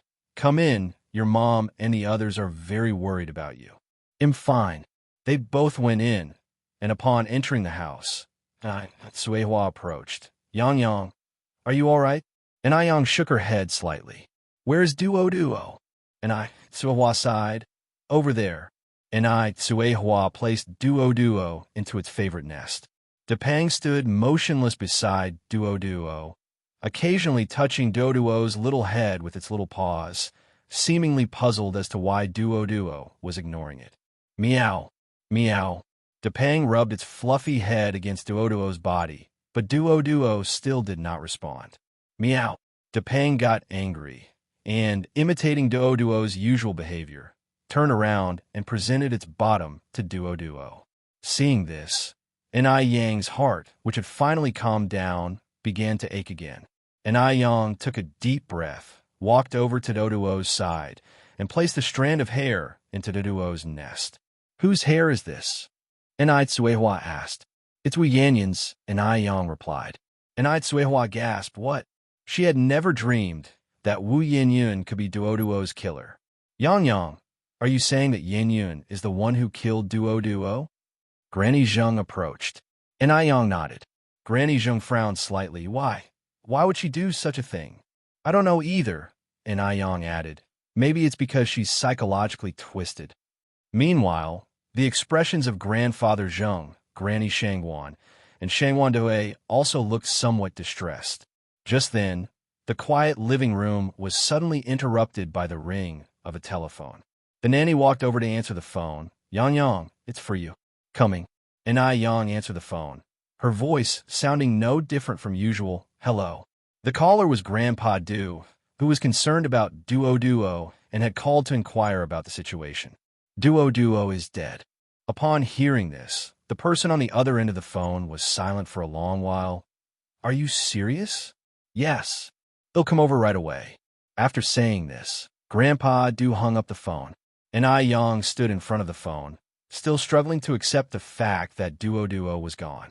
On the day she and Mo Chishan left for M country, Duo had seen them off, and she had promised Duo that she would bring back imported bird feed. Duo had also asked her to come back early. Why didn't she come back earlier? If she had come back earlier, Duo wouldn't have ended up like this. And Yang's legs weakened, and she sat on the sofa, crying quietly. Yang, and Quihua's eyes reddened, and just as she was about to step forward to comfort her, Shangwan patted her on the shoulder. Don't go. Let her cry. It's better for her to have a good cry than to keep it all inside. Crying when sad, smiling when happy, that is a genuine person. After quite some time, Yang calmed down, washed her face with cold water in the restroom, and began to tidy up Duo's favorite toys and the bird feed she had specially brought back from abroad. Halfway through packing, Yang suddenly thought of something. Grandpa. I'm here, Grandfather Zheng responded immediately, walking up to Yang. Yang then said, Grandpa, could you please help me order a wooden box? One that can fit all these things. You don't realize how much stuff is in the house until you start tidying up. There were indeed so many of Duo's belongings. Grandfather Zheng nodded. All right, he'll do it right away. Just then, little Yun, holding her teddy bear, came down from upstairs. As she walked and rubbed her eyes, she said, Sister's back. Was Duo found? Yes, Duo was found, Yang nodded. Where is Duo then? Little Yun asked. I haven't seen it. Little Yun had not seen Duo for 2 days and missed it very much. In fact, many of Duo's words were taught to it by little Yun, such as silly cat, the landlord's silly son. So Duo has been hiding here and being lazy. Duo, I'm coming. I see you. Little Yun walked toward Duo. Duo. Little Yun reached out and poked Duo, but Duo remained still. Little Yun looked up at Suehua. Mom, why isn't Duo moving? Little Ni Yin was only 4 years old and did not yet understand the meaning of life and death. Ni Sui Hua did not speak, unable to bear telling little Ni Yin the truth. Little Ni Yin then turned to Shengwan de Hui. Dad, why isn't Duo moving? If you find any errors, ads pop up, ads redirect, broken links, non-standard content, etc., please let us know report so we can fix it as soon as possible. Chapter 1083 Notorious_4 Shangwan Hui squatted down and looked at little Ni Yun, saying, Duo is too tired. It has fallen asleep. Really? Little Ni Yun asked somewhat doubtfully. Yes. Sister, is what Dad said true? And Ayong nodded. It's true. Little Ni Yun furrowed her brow. But Duo doesn't usually sleep like this. It's so strange. She had seen Duo sleeping before. Duo liked to stand in front of the bird's nest, tucking one foot up, just like a golden rooster standing on one leg. And Ayong continued, because Duo is too tired. Oh, little Ni nodded, half understanding. She trusted Ni Yang very much, so she did not question Ni Yang's words. When Grandfather Du arrived, Ni Yang had already packed up Duo's belongings, and Old Master Zheng had also finished fixing the wooden box. Old Master Zheng was skilled as craft, not only making the wooden box good-looking, but also brushing a layer of tung oil on the outside. Grandfather Du stood in front of Duo, his face silent, his brows and eyes hiding a deep sullen expression. After a long while, he finally said, It was Wei Yin, wasn't it? And Ai Yang's voice showed no emotion as she placed Duo's favorite toys and birdseed into the wooden box one by one. Grandfather Du's hand, holding the Buddha beads, had gradually turned white at the knuckles. This silly bird. Hadn't he told it not to get close to Wu Yinyan? How did it just ignore his warning? Ai Yang walked over to Grandfather Du, picked up Duo's nest, and cautiously placed it in the wooden box. Don't be too sad, Grandfather Du said. Ai Yang's expression was serene. am not sad. Grandfather Du sighed. I also blame myself for this. Actually, the last time on the street, I felt something off about the way Wu Yinyan looked at Duo, but I didn't expect that she would actually harm a bird. She absolutely hates me, Ai Yang continued. If I weren't Duo's owner, Duo wouldn't have died. Blame no one else but me. If I had come back a day earlier, Duo wouldn't have died. Don't think like that. Ai Yang's lips curled into a faint smile. It's okay. With that, Ai Yang closed the lid of the wooden box. Wait a moment. Grandfather Du reached out his hand to stop the lid. What's wrong? Ai Yang looked up slightly. In the wooden box, one side held Duo's food and toys, while the other held the bird nest and Duo, and Grandfather Du placed the Buddha beads next to Duo. What are you doing? Ai Yang asked, surprised. Grandfather Du explained, This Buddha beads have been consecrated. I hope they can bless Duo to reincarnate as a human in its next life into a good family. But this is too precious.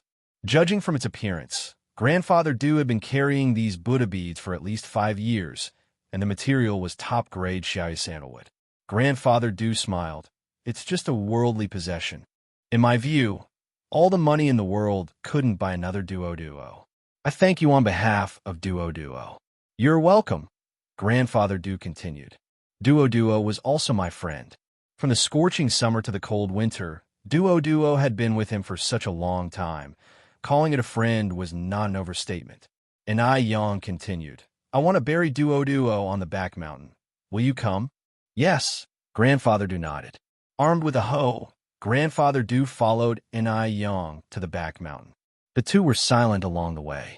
Ai Yang dug a large pit, placed the wooden box inside, and was about to cover it with soil when a strange noise suddenly came from the sky. Then a shadow covered them.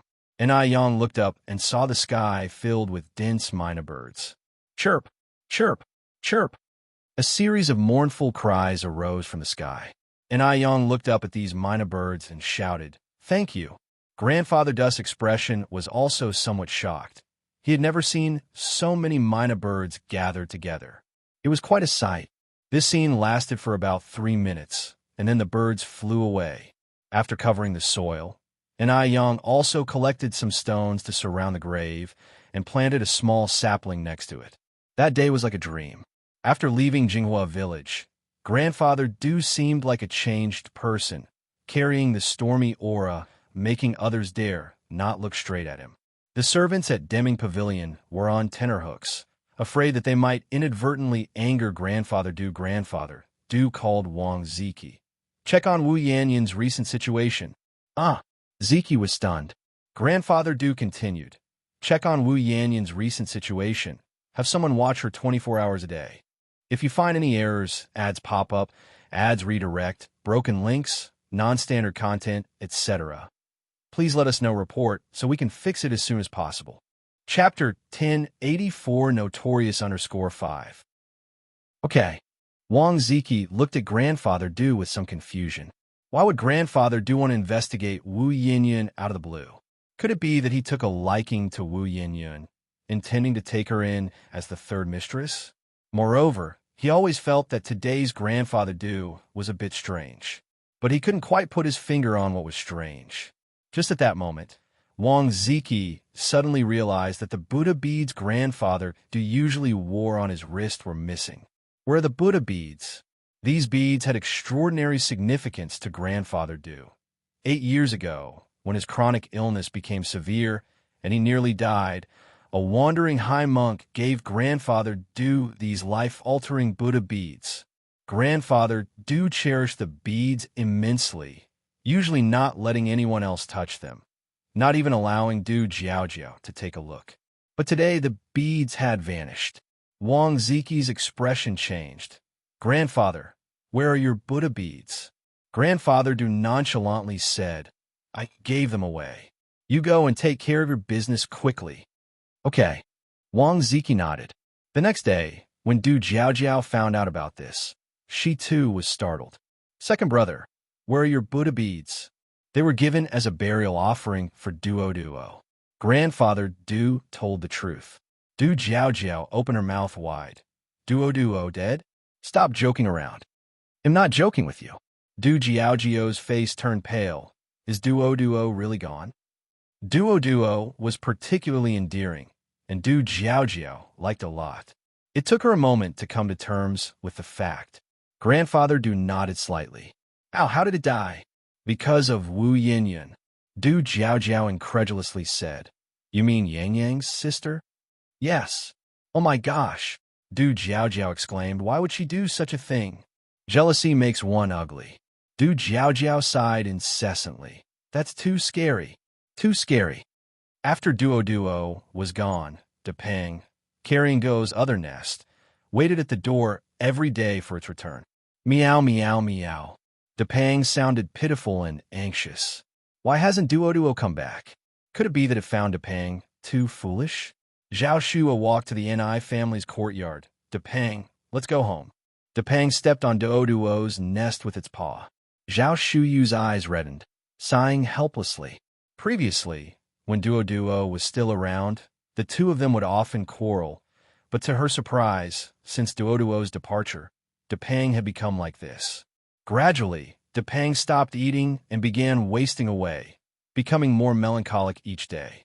Yang and Zhao Shuyue were extremely anxious. Suddenly one day, Depang disappeared. Yang and Zhao Shuyue searched for a long time, but couldn't find Depang.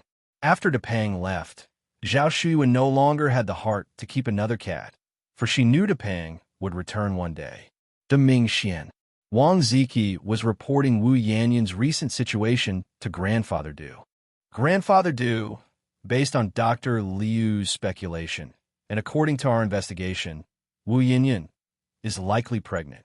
Wang Ziki had originally thought Grandfather Du took a liking to Wu Yanyan, but now it seems that was not the case. However, this is also good. He also felt that Wu Yanyan was not worthy of Grandfather Du pregnant. Grandfather Du narrowed his eyes. Are you sure? Wang Ziki nodded. That's what Dr. Liu said. Dr. Liu had exceptional medical skills. If he said so, there was certainly 80 to 100% certainty. Then get Xiaohu over here. Okay. In a short while, Wang Ziki brought Xiaohu in. Xiaohu waited in Grandfather Du's room for a long time. When he came out, Wang Ziki curiously asked, Xiao, what did Grandfather Du say to you? Xiaohu scratched his head. Grandfather Du asked me to arrange a free health check for all high schools in Beijing. Health check? Wang Ziki was stunned. What was Grandfather Du thinking? Xiaohu continued, Brother Wang, what do you think we're trying to do? Although Grandfather Du usually practiced Buddhism, he had never done any charitable deeds and was even somewhat stingy. This time, unexpectedly showing such great benevolence, he was to provide all high schools in Beijing with a free health check. There were over 290 high schools, big and small, in Beijing. How much manpower and financial resources would this health check consume? Had Grandfather Du gone mad? Xiaohu always felt this matter was somewhat surreal. Brother Wang, pinch me to see if I'm dreaming? Wang Ziki knocked Zai's head hard. You're not dreaming. Actually, Wang Ziki himself was also puzzled. The words fell, and Xiaohu added, The old man said, this matter must be kept secret. Brother Wang, you must never tell anyone. If you find any errors, ads pop up, ads redirect, broken links, non-standard content, etc., please let us know. Report so we can fix it as soon as possible. Chapter 1085 Notorious_6. Rest assured, Wang Ziki nodded. Isn't this just doing a good deed? Why keep it a secret? The next day, Xiaohu started preparing for the matter. The implementation began the third day. Wu Yanyan's high school received the news of the medical examination, so the teacher decided to free up the afternoon classes and took everyone for a checkup. Wu Yanyan didn't pay much attention to this, but faintly felt that the doctor's gaze at her was a bit strange. 2 hours later, the head teacher called Wu Yanyan to the office alone. Take a look at this. The head teacher's face looked awful as he handed the medical report to Wu Yanyan. Wu Yanyan frowned slightly. Teacher, did the checkup reveal that I have a serious illness? Otherwise, why would the head teacher's face look so terrible? You are pregnant. The head teacher glanced at Wu Yanyan. Actually, at first, the head teacher liked Wu Yanyan very much because she was smart, sensible, and had very good academic results, often coming first, but gradually, Wu Yanyan changed. Her grades slipped, she was distracted in class, and she often skipped school. Recently, she finally restrained herself a bit, and her grades started to improve, but now she has caused such a scandal. A high school student, not studying hard and hanging out with miscreants all day, what does that look like? Now, she's even pregnant. It's truly disappointing. Upon hearing this, Wu Yanyan's face turned pale in an instant. She looked at the head teacher in disbelief. What are you saying? How could this happen? In a flash, Wu Yanyan's world seemed colorless, bleak and desolate. The head teacher sighed. Just take a look at the medical report yourself. Before calling Wu Yanyan over, the head teacher had already contacted the Wu family parents, and they were now on their way. The call was answered by enrich. Upon hearing the head teacher's words, her first reaction was that it was impossible. How could Wu Yanyan be pregnant? It must be a mistake. Soon, the parents arrived at the school office and had a discussion with the head teacher. With Wu Yanyan in this condition, I suggest you should take a break from school for a while. You can't come to school with a big belly. Enrich said, Teacher, rest assured, the test result must be mistaken. Our Xiaoyan is still a virgin. How could she possibly be pregnant? It's definitely a mistake. Impossible. Although Wu Yanyan has been a bit stubborn recently, she would definitely not do such a thing. The head teacher then said, If you doubt the medical examination results, you can take Wu Yanyan to the hospital for a checkup. Coming out of the office, students immediately started pointing and discussing Wu Yanyan. I heard she's pregnant. Really? Of course it's true. It was discovered during this medical checkup. TSK, so young and already messing around. That's utterly shameless. There were also some more rational students. Don't spread rumors. Maybe she isn't pregnant at all. Not pregnant? Then why did the teacher ask her parents to come? Hearing this, the person who had just spoken fell silent. What's her name? It's Wu Yanyan from Class 6 of Senior 3. Listening to these conversations, Wu Yanyan wished she could find a crack in the ground to crawl into. The Wu family parents also felt humiliated. After hastily leaving the school, the Wu family parents immediately took Wu Yanyan to the hospital for a check. Wu Yinyun herself also harbored a glimmer of hope. Not pregnant. She mustn't be pregnant. It was the doctor's mistake at the examination. If you find any errors, ads pop up, ads redirect, broken links, non-standard content, etc. Please let us know report so we can fix it as soon as possible. Chapter 1086 Reap What You Sow with Yin Urju accompanying her. Wu Yinyun went for various medical examinations. After the examinations, the family of 3 sat in the waiting room awaiting the results. Approximately an hour later, it was finally Wu Yanyun's turn. It was a female doctor, around 40 years old. Yin Urju grabbed the doctor's hands, unable to hide her urgency. Doctor, my daughter isn't pregnant, right? Hope also flickered in Wu Yanyun's eyes. She couldn't be pregnant. She definitely couldn't be pregnant. The female doctor adjusted her glasses, holding Wu Yanyun's results, and looked up at Yin Urju. According to the examination results, your daughter is already 4 weeks pregnant. Boom! The doctor's words exploded like a thunderclap directly over the heads of the family of 3. She was really pregnant. How could she be pregnant? Smack! Unable to contain his anger, Wu Jinshu slapped Wu Yinyun across the face. He was furious. He was absolutely furious. He had never imagined that Wu Yinyun would do something like this. She was actually pregnant. How could he face anyone in the future? Yin Urju covered her mouth, crying out, "How foolish! This child was too foolish." Wu Yinyun, not caring about the pain on her face, bit her lip hard, feeling both shame and embarrassment, wishing she could just disappear from this world. "It's a mistake, doctor. You must have made a mistake." Wu Yinyun grabbed the doctor's hand, crying out, "Please tell me it's not true. I'm not pregnant. Not." The female doctor glanced again at Wu Yanyun's medical record. No wonder the parents were so angry. For a moment, the doctor looked at Wu Yinyun with a strange expression in her eyes. The doctor continued, "Do you want to keep the baby? If so, I can prescribe some medicine for maintaining the pregnancy." Wu Yinyun couldn't hear anything anymore. All she could think about was that she was pregnant. She was pregnant. She was actually pregnant. Wu Jinshu said, "We can't keep this child." Yin Urju hurriedly added, Yes. We can't keep this child. For the sake of Wu Yanyun's future, this child couldn't be kept." The doctor looked at Wu Yanyun's parents and continued, "Your daughter has a unique physique, and this is her first child.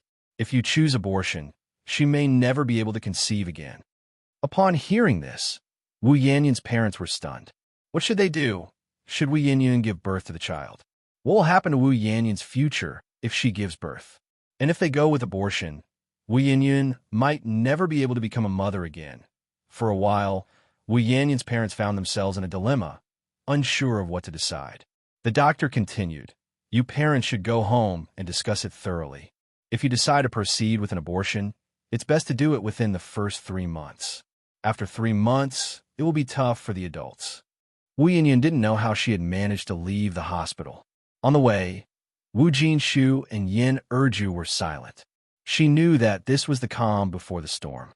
Upon returning home, Wu Jinshu's emotions completely erupted. "Tell me, which bastard got you pregnant? Was it that bastard on the motorcycle last time?" Wu Yinyun, with tears all over her face, shook her head. I don't know.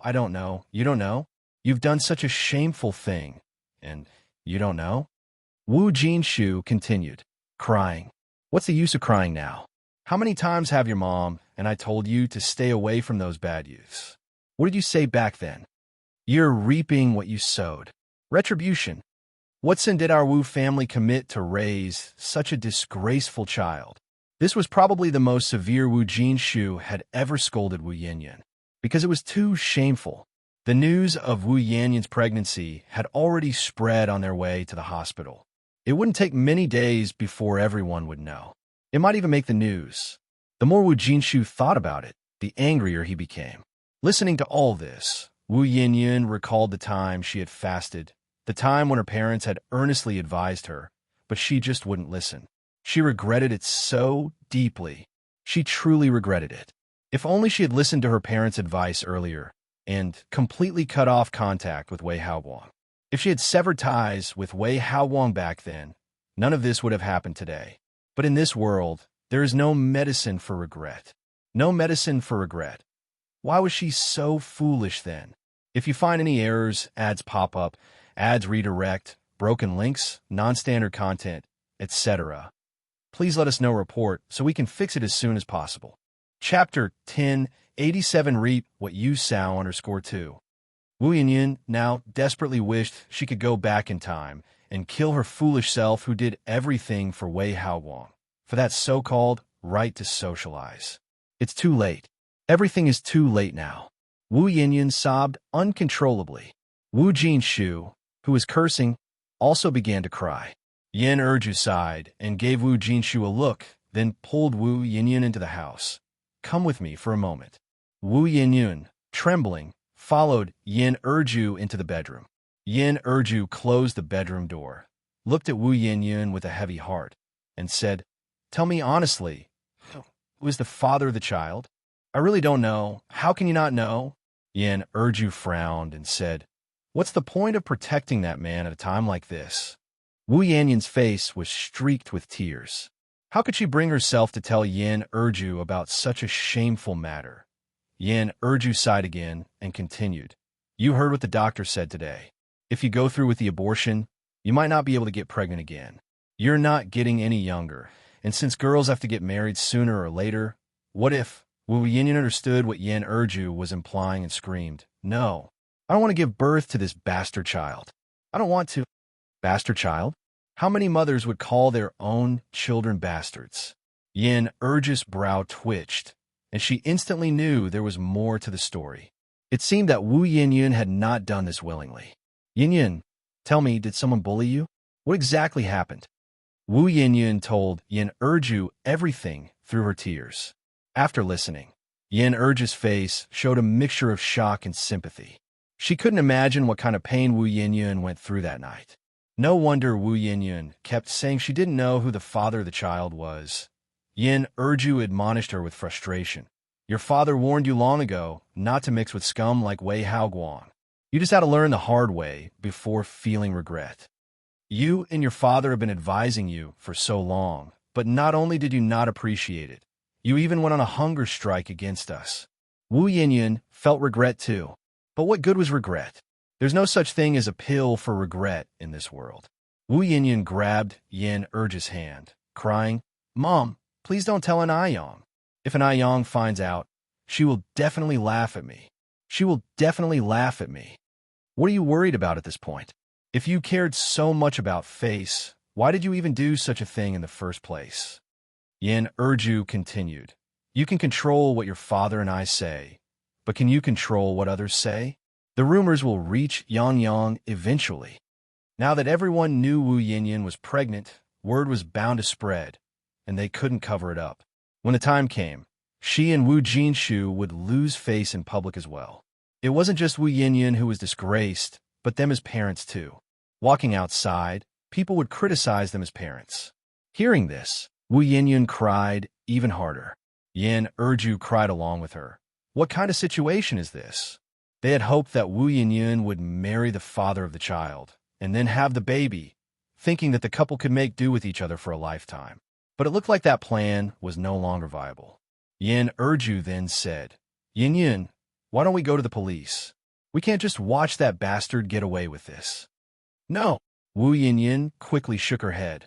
"We can't go to the police. We can't." She already felt too ashamed to face people as it was, but if they went to the police, how would she have the face to see anyone then? "We can't go to the police." "Absolutely not." "Mom, if you go to the police, I won't be able to live anymore." Yin Erju was stunned. "Then what are we supposed to do? The child can't be without a father after being born." "No," insisted Wu Yinyun. "I don't want to give birth to it. I don't want to." Yin Erju sighed. "But if you terminate the pregnancy, you might never have children again." Now Wu Yinyun had nothing more to say. She felt life was so unfair. She was the one who had been abandoned, the most pitiful one, and yet now she had become the most miserable one. The one who should be suffering was living a carefree life. It was unfair, truly unfair. Everything she was enduring should have been Ai Yang's to bear. If it had been Ai Yang who was abandoned, Then she would be the noodle restaurant boss, the founder of the Ice Skin Jade brand, the exquisite beauty. If you find any errors, ads pop up, ads redirect, broken links, non-standard content, etc. Please let us know report so we can fix it as soon as possible. Chapter 1088 Reap What You Sow _3. Everything was taken from her by Enai Yang. It was Enai Yang. It was all Enai Yang's fault. After Yin Erju left Wu Yanyan's room, she discussed the situation with Wu Jinshu. Wu Jinshu sighed. I always knew that Yin Yun, this child, wouldn't grow up without experiencing something. But I never imagined that the price for her growing up would be this great. What path should they take in the future after such an incident? It's too late to talk about this now. What about the baby in her belly? What to do? What do you think we should do? To give birth to it is not right. To abort it is also not right. Wu Jinshu was also troubled. Shall we ask Yang Yang for advice? Suggested Yin Erju. Enai Yang had advanced medical skills. She might still be able to help Wu Yanyun solve this problem. Wu Jinshu shook his head. This time, Yang Yang has truly given up on Yin Yun. Let's not bother her anymore. Ever since Duo died, Wu Jinshu knew that the sisterly bond between Enai Yang and Wu Yin had come to an end. Not to mention Enai Yang, any other person probably couldn't tolerate Wu Yin. In this world, who would do thankless tasks? What should we do then? Yin Erju was extremely anxious. Wu Jinshu sighed again. Yin Yun is not young anymore. She's already of age. We as parents can only give her some advice. The final choice is up to her. No matter what, they would respect Wu Yanyan's decision. The next day, Enai Suehua heard about Wu Yanyan's situation. When she got home, she talked to Enai Yang about it. Yang, do you know about Yanyan's situation? Enai Yang's face didn't show any extra emotion, just a faint nod. Call her cold-blooded or heartless, but right now she didn't want to get involved with Wu Yanyan's affairs at all. She was not capable of repaying evil with kindness. Enai Suehua sighed. That child is really too pitiful. Pitiful. Enai Yang looked at Enai Suehua. I don't think she's pitiful at all. Every effect has its cause. She brought this on herself. If only Wu Yanyan had been more obedient, she wouldn't have ended up like this today. Enai Yang didn't have a shred of sympathy for her now. Mom, from now on, just pretend you've never had this daughter and stop meddling. Even if you help her, she won't be grateful to you at all. To say something unpleasant, she's just like my deceased father and grandmother. Upon hearing this, Enai Kuihua's brows twitched, because she felt that Enai Yang was quite right. Wu Yanyan's nature was indeed a bit like Mu Jin Bao and the old Mrs. Mu, selfish and self-centered. The last time Wu Yanyan was afflicted with a strange disease, if not for Enai Yang, there would have been no way for Wu Yanyan to survive. But when Wu Yanyan woke up, not only did she not thank Enai Yang, she even bit back. Never mind. If not caring is what it took, then so be it. Caring too much would just add burdens to Enai Yang, just like back in Dam Village. If she had woken up sooner, then Enai Yang wouldn't have suffered so much for nothing. A life for a life. The Enai family's debt to Wu Yanyan had been repaid. Having figured this out, Enai Suehua felt much lighter. 7 days later, the couple took Wu Yanyan to the hospital. While queuing for surgery, Yin Erju held Wu Yanyan's hand tightly. Yanyan, have you really thought it through? Uh-huh. Wu Yanyan nodded her head. In just 7 days, Wu Yanyan seemed to have aged several years. The marks of time were evident. Yanyan, why don't you go plead with Yang Yang? After all, you are sisters. As long as you admit your wrongs, she will definitely help you. Yin Erju continued. Her medical skills are so good, she must have a way. For a woman, if one can't have children, it would be very difficult to find a good home in the future. Yin Erju couldn't stand idly by and watch her own child lose the right to be a mother. It's not my fault. Why should I apologize? Wu Yanyan continued. The one who should apologize is Enai Yang. If not for her, I wouldn't have become this unrecognizable mess. She just killed a beast, and Enai Yang took it so hard. She's her own sister, and she's been bullied so much, yet Enai Yang didn't stand up for her. Why does that person have to be a sister? Yin Erju sighed helplessly. You're so stubborn. It'll be you who suffers later on. Wu Yanyan didn't speak. Enrich went on. As long as you've thought it through, that's fine. I can't control you anymore. If you find any errors, ads pop up, ads redirect, broken links, non-standard content, etc., please let us know report so we can fix it as soon as possible. Chapter 1089 Reap What You Sow_4. Wu Jinshu patted Enrich's hand and signaled her to stop talking. Just then, the nurse called Wu Yanyan's name. Wu Yanyan stood up and walked toward the operating room. Xiaoyan. Enrich stood up worriedly, afraid that Wu Yanyan would regret it later. Wu Yanyan turned back to look at Enrich. Mom, don't worry, I won't regret it. Having said that, she walked into the operating room. Clack! The door to the operating room closed, and the surgical lights came on. About an hour later, Wu Yanyan was pushed out. Family of Wu Yanyan, please come over here. Hearing the nurse's voice, Wu's parents hurried over. Nurse comrade, how is my daughter? The surgery went very smoothly, the nurse continued. However, the patient has a rather unique constitution. We'll need to keep her in the hospital for observation for 2 days. Please go and complete the hospital admission procedures first. All right, I'll go now, Wu Jinshu said, then turned to Urju. Urju, you keep an eye on Yanyan. MHM. Enrich nodded. 2 days went by quickly, and the doctor's diagnosis came in. Wu Yanyan would be infertile for life. Seeing this result, Wu's parents were very heartbroken. Wu Yanyan's face was even more ashen. What made Wu Yanyan feel worse was that during these days of her incident, neither Ni Suihua nor Ni Yang, were the old Master Zheng or old Madame Zheng. None of them came to visit. In their hearts, do they still consider her as part of the family? Is it because of Duoduo's incident that they are acting this way? Duo is just an animal. Wu Yanyan thought too much and was depressed every day. It wasn't long before she became so thin that she was unrecognizable. It was once again the season when peach blossoms bloomed, and the 2 peach trees in the Ni family's backyard were filled with gorgeous flowers. A gentle breeze caressed the air, bringing the fragrance of the blossoms throughout the courtyard. Ni Yang gazed at the peach trees, her lips tightly pressed, somewhat lost in thought. As if through these peach blossoms, she could see the scenes of last year's Duo and Depang, a bird and a cat, fighting atop and beneath the trees. This sight and sensation conjured a poem in her mind. Last year, this day at this gate, the human face and peach blossoms reflected each other's red. Where the human face has gone unknown, peach blossoms still smile with chun foam. At the same time, in a small mountain village next to the neighboring city of Beijing, inside a low and dilapidated tile-roofed house, on a bed missing a leg, lay a frail girl. Her complexion was pale, her lips firmly closed, showing no signs of life. Meow. A large yellow tabby cat hopped onto the bed, patting her face with its paw. Seeing no reaction from the girl, the tabby cat patted her face again. Just then, voices suddenly came from the doorway.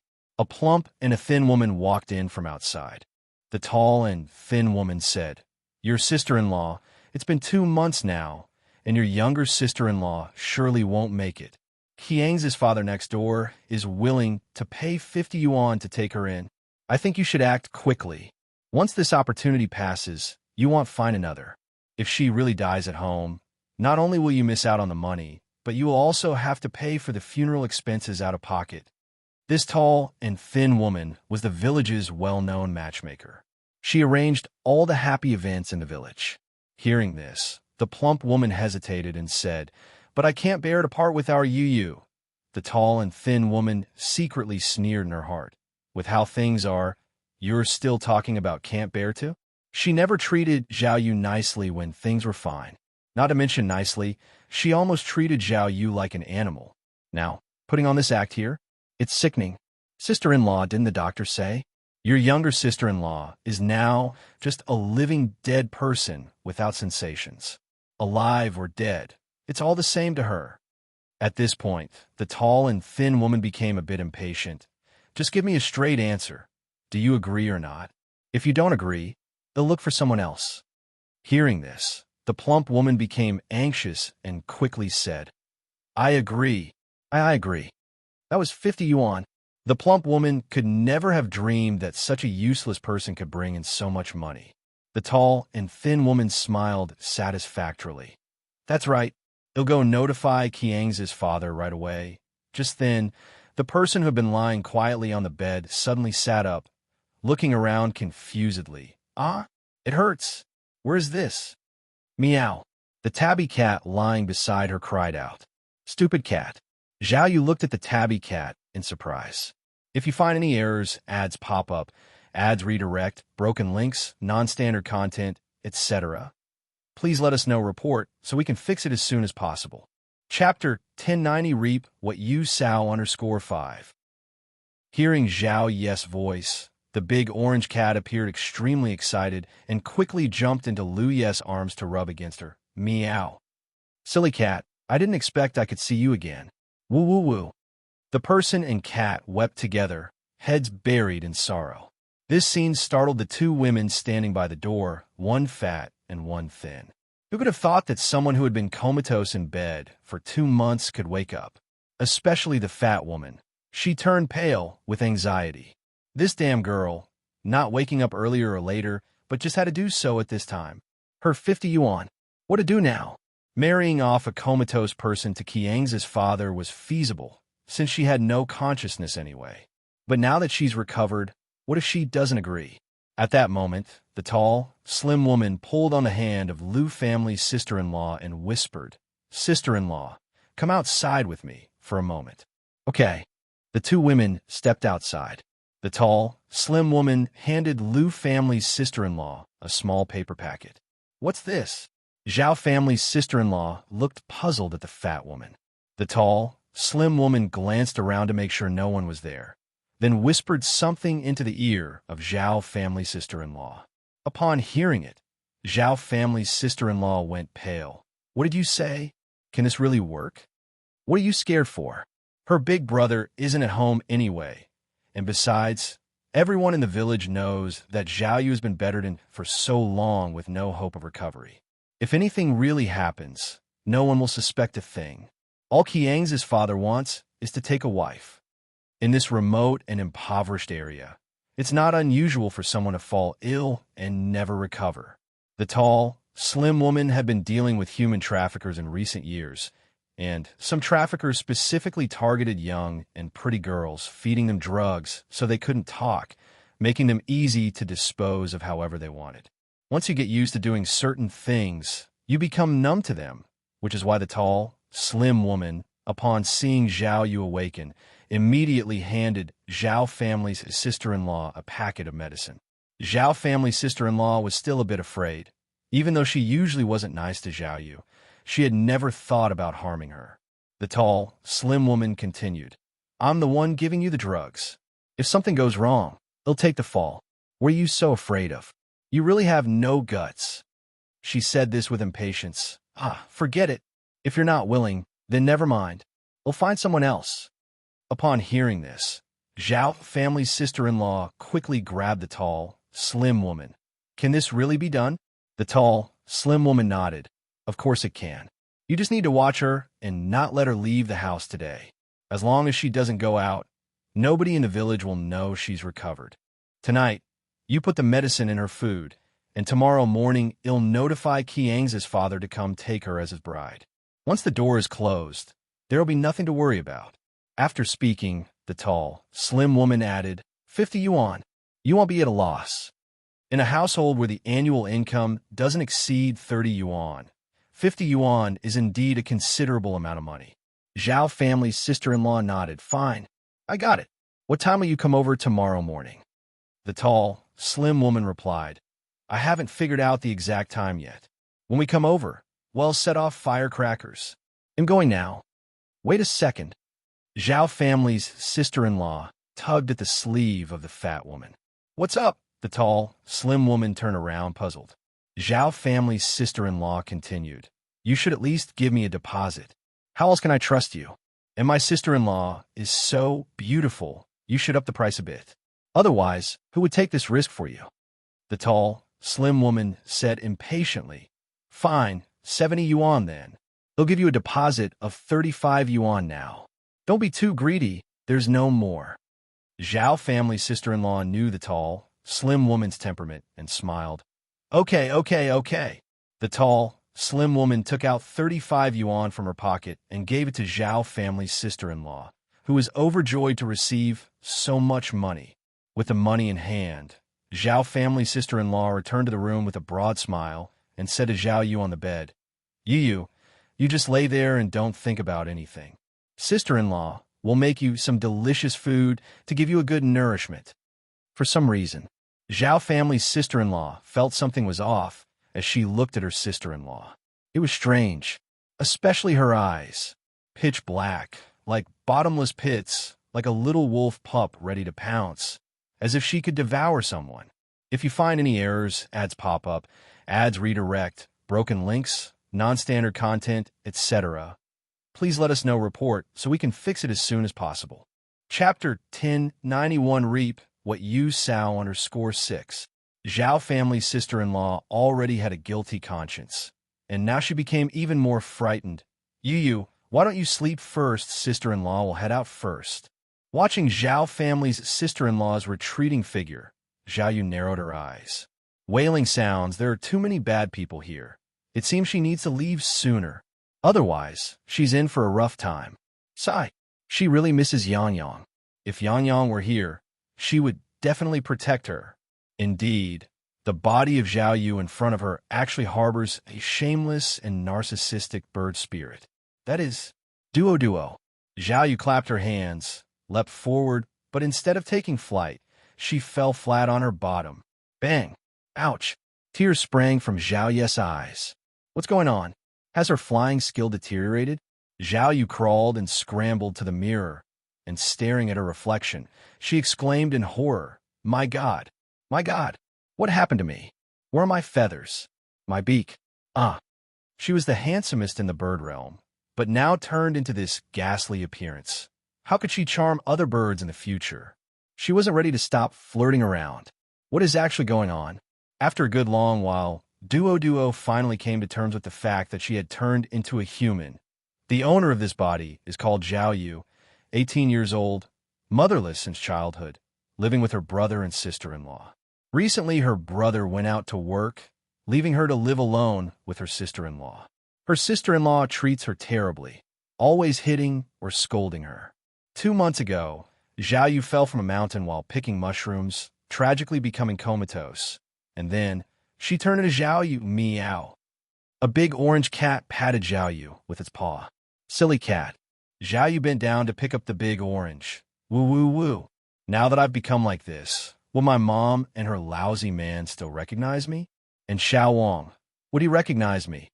After speaking, Zhao Yu again looked up at the ceiling and sighed. What should she do now? She's starting to miss Yang Yang more and more, wondering if Yang Yang misses her dog son. It wasn't long before night fell, and Zhao family's sister-in-law brought over a bowl of steaming meat soup. Yu, get up and have some soup. Zhao Yu took the porcelain bowl with both hands. It's a bit hot. They'll drink it later. Huh, does she think I'm a fool? Does she think I don't know there's something wrong with this soup? Oh, if only Yang Yang were here. If Yang Yang were here, she'd definitely send this wicked sister-in-law packing. Sigh, how much she misses Yang Yang. Zhao family's sister-in-law said smilingly. It's not hot at all. I've already blown on it. You go ahead and leave. I want to be alone for a while, Zhao Yu continued. Could it be that she has discovered something? Zhao family's sister-in-law seemed taken aback. Zhao Yu looked at Zhao family's sister-in-law. Big sister, why are you insisting on me drinking the soup? Did you put poison in it? Of course not. Zhao family's sister-in-law was startled. What nonsense are you spouting? Why do you sound so defensive? Zhao Yu challenged. After a pause, Zhao Yu said with a grin, Big sister, I'm just kidding with you. You've been so nice to me. How could you bear to poison me? Go ahead and leave. They'll drink the soup in a bit. Initially, Zhao Yu wanted to beat up Zhao family's sister-in-law, but then she looked at Zhao family's sister-in-law's build, and then her own, and eventually gave up the idea. Zhao family's sister-in-law must be over 200 pounds, and how much does she weigh? Certainly, no more than 90 pounds. She's just a picture of malnutrition. How could she beat Zhao family's sister-in-law? Better to outwit than confront. Hearing this, Zhao family's sister-in-law breathed a sigh of relief. Then drink it quickly and go to sleep. I will leave now. If you find any errors, ads pop up, ads redirect, broken links, non-standard content, etc., please let us know report so we can fix it as soon as possible. Chapter 1092 Meet. After Zhao Ye's sister-in-law left, Zhao Yu sat on the bed, thinking about how to escape this den of wolves. According to the memories in Zhao Ye's mind, this place was a small mountain village over 800 kilometers from Beijing City. In the past, what was 800 kilometers? At most, it would take 2 days to fly. But now she was human, and a female at that. With all these vast distances, high mountains, and long rivers, try to rely on her own strength to get to Beijing was just too difficult. Humans really are too weak. Meow. Depang nudged Zhao Ye's head with its own. Silly cat. How did you find me? Zhao Yu suddenly felt a pang of sympathy for Depang. Such a long journey. Depang really went through a lot. Depang stretched its legs, as if to show Zhao Yu how good its jumping skills were. It could leap several meters in one go, and it could climb trees too. Zhao Yu touched Depang's head, extremely worried. Over 800 kilometers. How is she going to get back? Sigh. If only I had written down Yang Yang's family's phone number. Zhao Yu sighed. If she had known Yang Yang's family's phone number, she could have asked Yang Yang to come pick her up. Was she really going to be sold off by that fat woman and go be a daughter-in-law for someone like Yang's dad? No way. She was Yang Yang's godchild. She did not want to be sold to someone else. Thinking it over, Zhao Yu patted Depang's head. Silly cat, go see what that evil old woman is up to now. Meow. Depang meowed once, jumped off Zhao Yu, and leaped out the window. In a little while, Depang came back. Meow, meow, meow. Zhao Yu tilted her head, listened for a while. Oh, I see. I understand now. Outside, the sky gradually darkened. Taking advantage of the night, Zhao Yu held her breath and went to the next room, which was eerily quiet with no one around. Just like Depang said, Zhao's sister-in-law had gone out to meet her lover. After confirming the house was empty except for her, Zhao Yu breathed a sigh of relief, returned to her room, picked up the bowl of meat soup, and went to the kitchen. The kitchen was fragrant, the air filled with the aroma of stewed meat. Zhao Yu swallowed, took a clean bowl from the cupboard, served herself 2 fresh bowls of meat soup, and then poured the drugged soup back into the pot. Zhao Yu carried 2 bowls of meat soup back to her room, one for herself and one for Depang. Silly cat, time for meat soup. Catching the scent of the meat soup, Depang was incredibly excited. It was Zhao Ye's first time drinking meat soup. The taste was simply amazing. Wow, this is delicious. Zhao Yu felt like she was floating. At this moment, Zhao Yu felt that being a human wasn't too bad. Humans ate much better than birds. Aside from not being able to fly and not having pretty feathers, humans didn't really have any defects. After finishing the meat soup, Zhao Yu felt energized, snuck back to Zhao's sister-in-law's room, and rummaged through her belongings. Deciding to run away. How could she do it without any money? In Zhao Ye's memory, Zhao's sister-in-law had quite a stash of private money hidden away.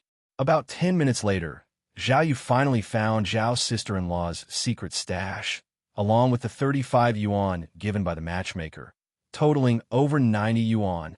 Zhao Yu did not leave a single cent for Zhao's sister-in-law, and before leaving, she even took a kettle and 2 pancakes. To prevent Zhao's sister-in-law from discovering her departure, Zhao Yu carefully restored everything to how it was before, stuffing a pillow under the covers to create the illusion she was still sleeping. 1 person and 1 cat disappeared into the dense night. Perhaps because she used to be a bird, Zhao Ye's vision was exceptionally good. Day and night made no difference to her. By the time Zhao's sister-in-law returned from her lover's house, it was already past 7 o'clock the next morning. By then, Zhao Yu had already covered a distance 40 kilometers away from Xiaoduan village. Yu Yu. Zhao's sister-in-law was frantically pale. Where is she? Why has she disappeared? This darn girl. Wasn't she still here last night? She drank the drugged meat soup. Where could she have run off to? This damn girl. Zhao's sister-in-law searched the house inside and out 3 or 4 times, but couldn't find Zhao Yu. And just as she was about to go out to look, suddenly, a burst of firecracker noises went off outside. It was the matchmaker with Qiang's dad arriving. What to do now? Zhao's sister-in-law's face turned pale. Although panicked and chaotic, Zhao's sister-in-law still managed to suppress her panic, smiled, and went to open the door. Oh, you've come so early. Source, web novel. Com, updated by Novlove. Com if you find any errors, ads pop up, ads redirect, broken links, non-standard content, etc. Please let us know report so we can fix it as soon as possible. Chapter 1093 to meet. _2. The tall and thin woman said, auspicious timing is crucial for celebrations. Now it's 8:18 a.m. Just the lucky moment of today. Where is the bride? Have you gotten the bride ready? Zhao family's sister-in-law swallowed hard. Please don't be anxious. How about we chat for a bit first? Chat about what? Gotta bring the person back. I still have to work in the fields, said a middle-aged man over 50 years old. This man was Qiang's father. Why did he want to marry Zhao Yu, a vegetative person? The reason is quite simple. He has consulted a semi-diviner who said that Zhao Yu has a fortune-bringing appearance and she wants to stay unconscious forever. In a few days, Zhao Yu will wake up. He is already 58 years old. Isn't it a good deal to marry an 18-year-old girl with just 70 yuan? And on top of that, a fortune-bringing young girl too. Absolutely a bargain. Don't be anxious. Qiang's father. Look, you are about to marry Yu. Why don't we sit down and have a chat? Said the Zhao family's sister-in-law. Zhao Yu has been sold to me. Who's related to you? Qiang's father shoved the Zhao family's sister-in-law away. Why are women like you so annoying? In this 10-mile radius, who doesn't know that Zhao family's sister-in-law is hard to talk to and looks down upon the poor? Qiang's father certainly didn't want to associate himself with this kind of person. Hey, don't go in there. Don't go in. Zhao family's sister-in-law clutched at Qiang's father's sleeve. Qiang's father shook her off. What are you going on about? The tall and thin woman looked at Zhao family's sister-in-law with a sneer. As the saying goes, greed knows no bounds. You should watch out for that. Zhao family's sister-in-law looked troubled and glanced at the tall and thin woman. How was she supposed to explain this? That darn girl. She didn't know where she'd run off to. Right then, Qiang's father, the first to enter the room, shouted, Where is she? Where is Zhao Yu? Where is she? The tall and thin woman turned to Zhao family's sister-in-law. Zhao family's sister-in-law said with a smile, Don't worry, Yu may have gone out to play. She should be back soon. Gone out to play? Qiang's father said in surprise. Zhao Yu is already better? It seems the semi-diviner was right. Zhao Yu really is a fortune-bringing one. Zhao family's sister-in-law looked at Qiang's father with difficulty. The tall and thin woman lowered her voice and said, Gone out to play? Didn't she eat the medicine I gave you yesterday? Zhao family's sister-in-law quickly said, I gave it to her. I really did. If you really did, then how could Zhao Yu have escaped? The tall and thin woman squinted her eyes. Oh, I get it. You want to call off the marriage. With the last sentence, she suddenly raised her voice. Call off the marriage. Qiang's father, upon hearing this, turned around angrily. You've taken the money, and now you want to call off the marriage. No. Zhao family's sister-in-law waved her hands. I didn't want to call off the marriage. I really didn't. The tall and thin woman demanded. Then where is Zhao Yu? Where did Zhao Yu go? Are you hiding her? Zhao family's sister-in-law said very innocently. It wasn't me, really not me. When I woke up in the morning, she wasn't in the room. I don't know where she went. It's no use saying anything now. Shall we go search the village? We're all people from the village. Would I still lie to you? The tall and thin woman and Qiang's father exchanged glances, then said, All right, then let's go have a look. If we can't find her, you have to return the money to Qiang's father. Zhao family's sister-in-law said, We can find her. We will definitely find our Yu. The three of them left the house and began a thorough search of the village. Yu. They searched the entire village, but couldn't find Zhao Yu. Zhao family's sister-in-law had a bad expression on her face. Could that darn girl have run away? Qiang's father's face was very ugly. "You didn't conspire with Zhao Yu, did you?" I didn't. If nothing's wrong with Zhao Yu, how could she disappear? I think you're trying to deceive someone in marriage, trying to swindle my money. Qiang's father continued. Forget it. Just give me the money back. Let's call this off. What bad luck. We can find her. We will definitely find our Yu. Can you give me some more time? Zhao family's sister-in-law didn't want to give up those 70 yuan. No need to search anymore. Just return the money. With no other choice, Zhao family's sister-in-law had to lead Qiang's father and the tall, thin woman back to get the money. That darn girl.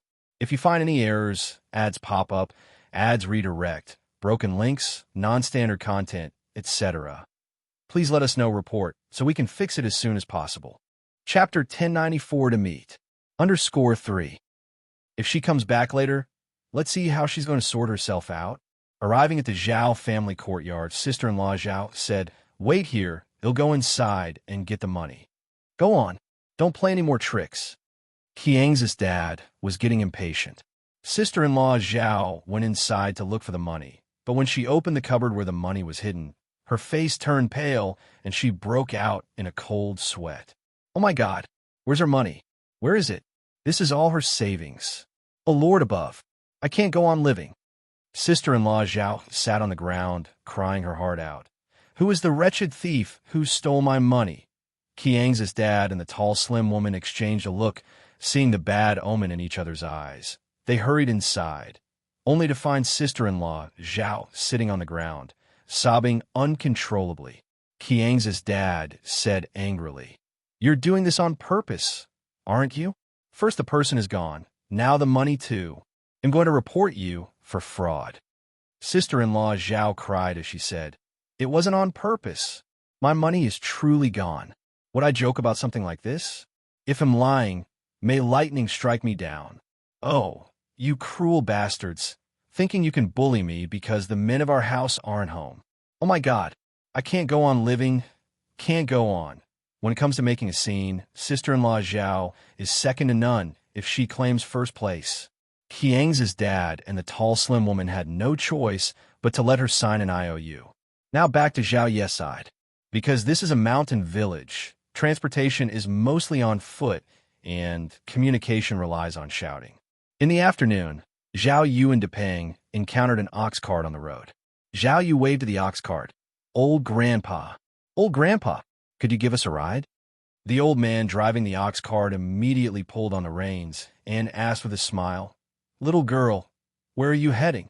Zhao Yu tilted her head to think for a moment. We're going to the county town." They needed to transfer to a bus in the county town before they could take a train. Zhao Yu had a clear goal. "Going to the county town? Huh," said the old grandpa, stroking his beard. "We might not be heading to the county town, but I can take you to Lajia town, and from there you can take a bus to the county town. By the way, little girl, isn't there supposed to be one more person with you?" "There is one more right here." Zhao Yu bent down to pick up Depeng. The old grandpa laughed. "Ha. You're quite an interesting little girl." He had thought Zhao Yu had a companion when she said we. He didn't expect her companion to be a cat. Zhao Yu, holding Depeng, got onto the ox cart. "Depeng, we'll be able to go home soon." The old grandpa chuckled. "Can this cat of yours understand what you're saying?" Zhao Yu nodded yes. "Of course. Our silly cat is not your ordinary cat. If you already call us silly cat, how extraordinary can it be? This little girl seems a bit naive." The old grandpa then asked, "Little girl, what are you going to the county town for? Why are you out here alone?" He thought Zhao Yu didn't look that old, at most 17 or 18 years old. Out alone, can her family rest at ease? "I'm not out here alone. I have Depeng with me," said Zhao Yu. "Who's Depeng?" asked the old grandpa. Is this old grandpa dense? Can't he see the silly cat in her arms? Zhao Yu continued, "Depeng is this one." Hearing this, the old grandpa laughed even more joyously. This little girl was really too much fun. "Coming out with it. Are your parents not worried about you?" the old grandpa asked. Zhao Yu said, "My dad, that damn man, is busy all day and doesn't care about me. I'm going to find my mom." Ha ha ha. The old grandpa laughed so hard tears came out. How come this little girl is so funny when she talks? Which girl speaks of her father as a damn man? Am not a little girl? Zhao Yu continued. Old grandpa, my mom calls me her dog's son. No wonder this little girl talks so amusingly. Apparently, her mother is a character. The old grandpa laughed. Where's your family from, little girl? Xiaoduan village? Zhao Yu sighed in resignation. This old grandpa is really clueless. She already said she was a dog's son, and he still insists on calling her a little girl. Let be. Yang Yang always says to respect the elderly and cherish the young, so she won't pick on this old man. No. Zhao Yu shook her head. I'm from Jinghua village in Beijing, old grandpa. If you ever go to Beijing, remember to look for me in Jinghua village. My mom is very beautiful. If you find any errors, ads pop up, ads redirect, broken links, non-standard content, etc., please let us know report so we can fix it as soon as possible. Chapter 1095 to meet. _4. Beijing? The old man was stunned. You must know, Beijing is separated from here by 1 or 2 mountains. She's just a child, and a girl at that. How did she get here? Looking at her clothes, she doesn't seem to come from a wealthy family. This seems a bit unbelievable. Little girl, is your home really in Beijing? The old man asked uncertainly. Of course.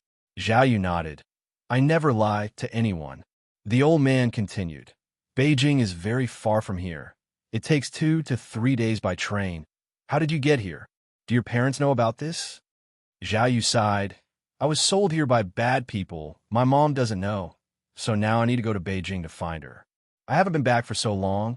She must be worried sick. Hearing this, the old man looked at Zhao Yu with full sympathy.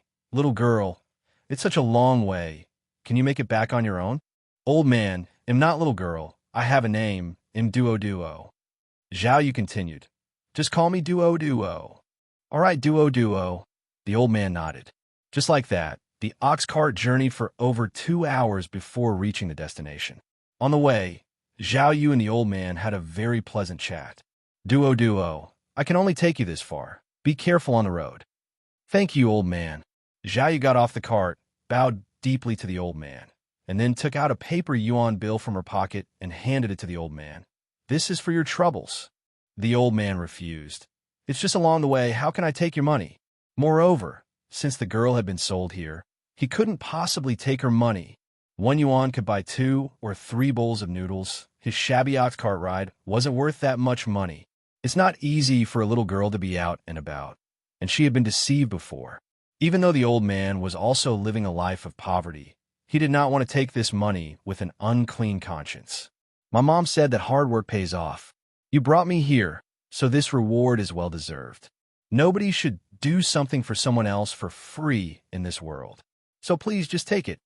She had been living with Yang for over 2 years and had learned a lot. The old man looked at Zhao Yu with a very surprised expression. At first, he thought Zhao Yu was just a naive and somewhat clueless girl. He didn't expect her to speak such wisdom. It was truly unexpected. It seems her mother is also no simple person. Zhao Yu stuffed the money into the old man's hand, then waved at him. Goodbye, old man. If you ever go to Beijing, remember to find me in Jinghua village. My name is Duo. My mom is Yang. All right. The old man waved back at her. Lijia town was very bustling. It was nearly 180 kilometers away from Xiaoduan village, so Zhao Yu was also worried that sister-in-law from the Zhao family might come looking for her. By now, it was already dark, so Zhao Yu decided to have some food first, get a train ticket, and then find a place to sleep for the night, setting off early the next morning. There was a lot of food in town. Zhao Yu ordered 3 bowls of noodles. 1 bowl for Depang, 2 for herself. After finishing the noodles, with food in her belly, she had more energy in her body. After some inquiring, Zhao Yu finally found the train station. Only when she arrived at the station did she realize that getting on a train was not so simple, because you need a letter of introduction to take long train rides and stay at inns. It's absolutely not allowed without such a letter. Zhao Yu became anxious. She had sneaked out and had no such letter. What to do? Could it be that she wouldn't be able to return to Beijing? Zhao Yu anxiously paced in place. Just then, a middle-aged woman quietly tugged on Zhao Yu's sleeve. Comrade, comrade, are you going to Beijing? Yes. Zhao Yu nodded. Hearing this, the middle-aged woman's eyes lit up, and she quickly pulled Zhao Yu aside. Comrade, I have a train ticket for 6 o'clock tomorrow morning to Beijing. No matter the era, there are always those who engage in scalping, just like the ticket scalpers of future generations. Many scalpers have become millionaires in the future. Really, Zhao Yu's eyes also shone bright. Then can you sell it to me? I can. It's just that the price will be higher than the normal fare, the middle-aged woman continued. The ticket office is selling them for 58 yuan each. How much are you selling them for? If you find any errors, ads pop up, ads redirect, broken links, non-standard content, etc., please let us know report so we can fix it as soon as possible. Chapter 1096 Meet. _5. 108. The middle-aged woman whispered. 108. Zhao Yu exclaimed in shock. Why don't you just rob someone? The middle-aged woman chuckled and said, Listen to how funny you sound, young comrade. If I get caught doing this, it's a huge problem. The price I'm giving you is already very kind.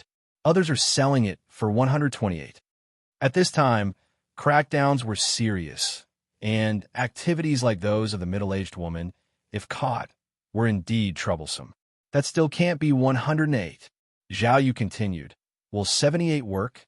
She had a total of 98 yuan on her, and after the car fare and meal money, she was left with only 90 yuan. There would still be meals needed on the way, and after arriving in Beijing, she would need to transfer several times. All these transfers would take at least 7 or 8 days to reach Jinghua village. Hearing this, the middle-aged woman said speechlessly, 78 yuan? Young comrade, aren't you joking with me? No. Zhao Yu narrowed her eyes and went on. Auntie, it's already past 7 o'clock. If you don't sell this ticket by 6 o'clock tomorrow morning, not only will you not be able to sell it for a penny, but you will also lose several yuan. I'm willing to buy it for 78 yuan. At least you'll make 20. You can't be so inflexible in life. You have to learn to adapt. At this point, Zhao Yu added, if you really don't want to sell it, then forget it. I'll look around. Surely someone will be willing to sell it to me for 78 yuan.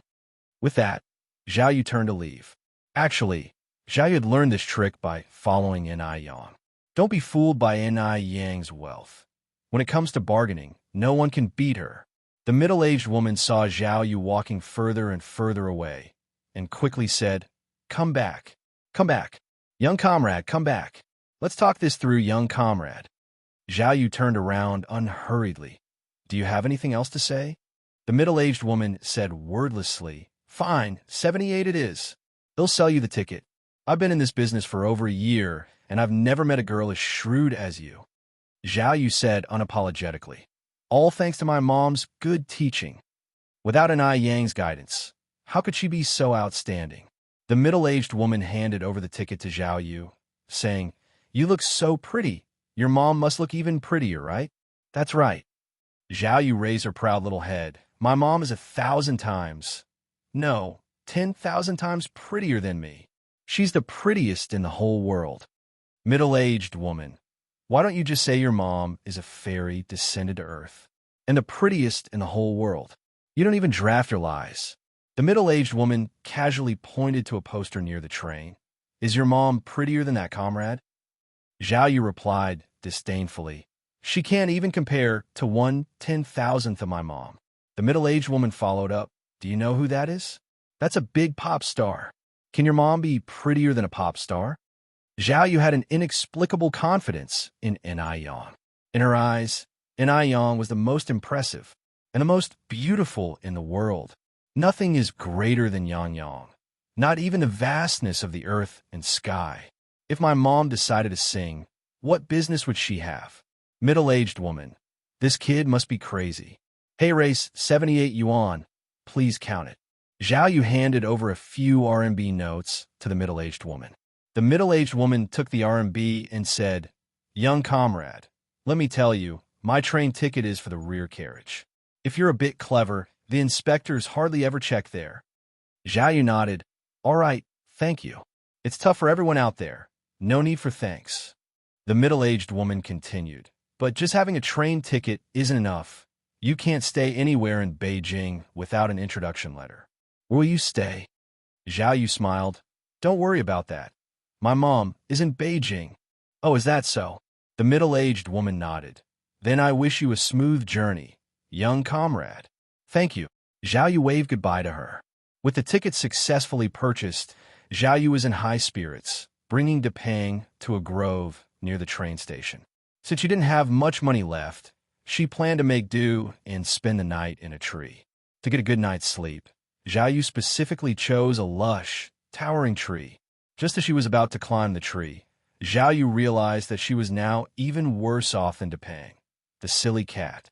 If you find any errors, ads pop up, ads redirect, broken links, non-standard content, etc., please let us know report so we can fix it as soon as possible. Chapter 1097 Meet _6 Depang quickly climbed up the tree, but no matter how hard she tried, she just couldn't get up there. Humans are really too weak. Can't even climb a tree. Zhao Yu sighed. Meow, meow, meow. Depang stood on the tree, haughtily meowing, looking as if he was mocking Zhao Yu. Stupid cat. Just you wait. Once I climb up there, I'm going to kill you. Depang, imitating Dodo's previous behavior, immediately turned around and pointed his butt at Zhao Yu, shaking his tail at her in the end. Zhao Yu was so angry that it hurt. After a tremendous effort, Zhao Yu finally climbed the tree. Having climbed up, Zhao Yu's anger subsided, and she held Depang in her arms and just lay on the branch, falling asleep. At 4:30 in the morning, Depang woke Zhao Yu up on time. Zhao Yu hurriedly climbed down from the tree, found a river to wash up a bit, then went to the town to buy some dry food to take along, and by the time she got to the train station, it was a bit past 5:40, and she successfully found her carriage. Her ticket was for a standing spot, and the carriage was filled with the noise of chickens and ducks and crying children. It was dirty and chaotic. Zhao Yu tightly hugged Depang, found a corner, and without caring about the dirt, just sat on the floor. The train would take 2 days and 1 night to reach Beijing. Along the way, if Zhao Yu got hungry, she'd eat some dry food, and if she got thirsty, she'd just drink some tap water to cope. Finally, after 2 days and a night, as they left the station, Zhao Yu was so excited she almost went crazy. She was back. She had finally come back. Stupid cat, we're back. Meow. Zhao Yu really loved Beijing. She felt even the air in Beijing was sweet, and she was quite familiar with Beijing. In Beijing, all the birds were her brothers. Zhao Yu, holding Depang, walked towards the station exit. Just then, a fashionable young woman approached her and struck up a conversation. Comrade, where are you heading? Going home, Zhao Yu replied. The young woman looked Zhao Yu up and down, noting her attire, height, and skin tone, which didn't seem like someone from Beijing at all. Is your home in Beijing? Yeah. Zhao Yu nodded. Where in Beijing do you live? The young woman continued to inquire. Zhao Yu turned to look at the young woman. That seems to be none of your business, right? Why do you need to know so much? The young woman choked, glanced at Depang in Zhao Yu's arms, then at her luggage, and continued. Rest assured, comrade, I'm not a bad person. I just want to remind you to be careful since you're so young and pretty. There's a lot of chaos out there. Be careful not to be deceived. Oh, thank you for reminding me. Upon hearing this, a smirk of mockery surfaced on the young woman's face. It seems this little girl isn't too bright. Otherwise, she wouldn't have been fooled by her so easily. Looking at this girl's figure and face, TSK, she could be worth quite a bit of money. This trip to the station really paid off. The young woman continued. Are you heading to the city center? I'm going there too. How about we go together? It's not safe to be alone. It's better to have someone with you. Honestly, my home is also in Beijing. I'm quite familiar with this place. But after all, I am a woman. Zhao Yu hesitated for a couple of seconds, then said, all right. She figured the other party was also a woman, and a pretty one at that. She probably wouldn't have any bad intentions, right? Let's go then. Do you know where the station is? The young woman comfortably took hold of Zhao Yu's hand. Zhao Yu nodded. I think it's over there. Right, I'm Tang Hong.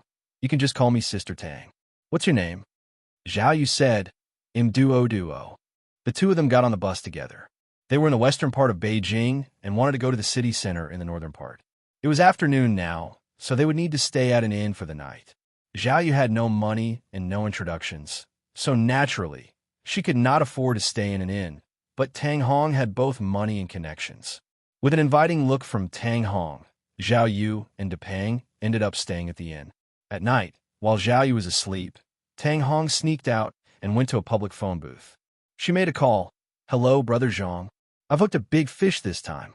Young and beautiful, and a bit naive." It's unclear what the person on the other end said, but Tang Hong continued, "We should arrive in the city center the day after tomorrow afternoon. You guys could just meet and support me there." "Okay, then I'll hang up." After hanging up, Tang Hong returned to sleep as if nothing had happened. The next day, Zhao Yu and Tang Hong continued their journey by bus. Along the way, Tang Hong was extremely warm-hearted, like a caring older sister, buying food and drinks for Zhao Yu, who formed a very good impression of her and was completely unguarded. Zhao Yu even told Tang Hong about her mom, who was incredibly formidable, wealthy, and beautiful. To this, Tang Hong thought Zhao Yu was just bragging. If Zhao Yu's mom were really that wealthy, beautiful, and formidable, Zhao Yu wouldn't have ended up in such a state. The clothes she was wearing were patched all over. After 3 days of hard travel, they finally arrived in the city center. Seeing the familiar city center, Zhao Yu's eyes brimmed with excited tears. Now, she finally felt a sense of belonging. "My mom used to say, there's no party that doesn't end. Sister Tang, we've reached the city center. Let's part ways here." "Oh, Sister Tang, leave me your address. I'll come see you after I meet my mom," Tang Hong said with a smile. Duo, my home is nearby. We haven't eaten since we got off the bus. Why don't you have a meal before you go back? You've come all the way to Beijing. What's a little more time?" Zhao Yu hesitated, but "My mom will be worried," Tang Hong continued. "She won't mind waiting a bit longer, Duo. I really see you as my little sister." "What? Do you look down on me as your sister?" "No, not at all," Zhao Yu immediately denied. "I didn't mean that." Tang Hong, holding Zhao Yu's hand, said, "Then come to my house with me. We've been on the bus for so many days. We're dirty and smelly. You haven't seen your mom for such a long time. Do you really want your mom to see you like this? Come to my house. Let's take a shower and have a meal, and then I'll go with you to your house. Didn't you say your mom is very beautiful? Let me see for myself later." Zhao Yu was completely persuaded. "Okay, let's go to your house first." Hearing this, the corners of Tang Hong's mouth curled up with a triumphant smile. The naivete of this young girl days. So foolish. Brother Zhang and others were waiting at the rendezvous point for her. Once there, Zhao Yu would have nowhere to cry for help. "My house is this way, follow me." Zhao Yu followed beside Tang Hong. Just then, Zhao Yu suddenly saw a familiar silhouette, wearing a white t-shirt, jeans, and white sneakers. Although she rarely dressed like this, Zhao Yu recognized her instantly. That was Nai Yang. Oh my God! Mom! Afraid that Nai Yang might disappear on the spot, Zhao Yu ran over like lightning and embraced Nai Yang, crying, "Oh, Mom, I finally found you." "Mom?" Nai Yang, embraced suddenly by Zhao Yu, was a bit stunned. Whose silly child is this? If you find any errors, ads pop up, ads redirect, broken links, non-standard content, etc., please let us know report so we can fix it as soon as possible. Chapter 1098 Mom, Xiaowang bullies me. Zhao Yu cried out in excitement. Just a bit more, and she might never have seen Nai Yang again. Thinking of what she had been through these days, Zhao Yu felt even more aggrieved. Mom, I really missed you so much." And Nai Yang looked at Zhao Yu, confused, and said, "You must have mistaken me for someone else." "I'm not mistaken. You are my mom." Zhao Yu hugged Nai Yang tightly, unwilling to let go. Nai Yang had a tearless cry on her face. She really didn't have such a grown daughter. Just when Nai Yang was puzzled, Zhao Yu added, "I am Duo. I am your dog's son, Duo. Mom, don't you recognize your dog's son?" "Dog son? Duo?" Nai Yang was startled. "Is this really Duo? But how did Duo turn out like this? Is this a joke?"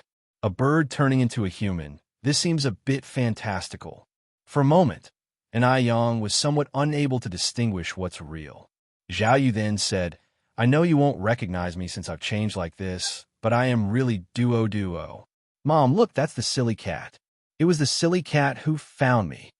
Depang, sitting on the ground, meowed calmly. Depang. Yang was startled again when she saw Depang. Though all orange cats look similar, Yang had spent so much time with Depang that she recognized him at a glance. Yang looked at Zhao Yu. Are you really Duo? Really? Zhao Yu nodded eagerly. I really am your dog's son.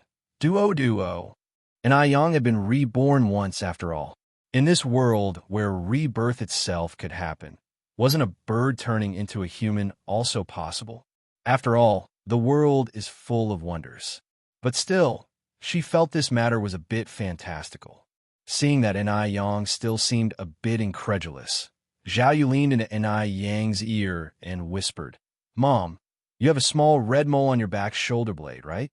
Because Yang was so pale, that small red mole was particularly conspicuous, like a red plum amid pristine snow.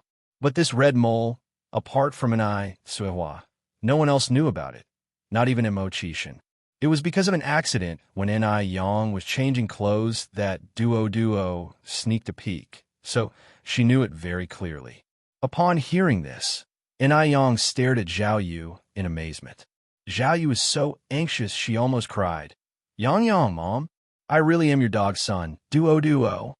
Yang hugged Zhao Yu, her eyes slightly reddening. Yang, Mom. Zhao Yu cried excitedly. Ying. Yang finally recognized her. Meow. Depang also joined in the excitement.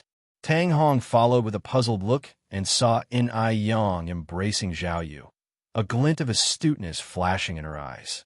This girl is really beautiful. She had traveled all over the place for so many years and had never seen such a beautiful young girl. This face, this figure, could definitely fetch a 4-digit price. It's worth it. This trip to Beijing was truly worth it. Duo, how did you become like this? After a moment, Yang let go of Duo.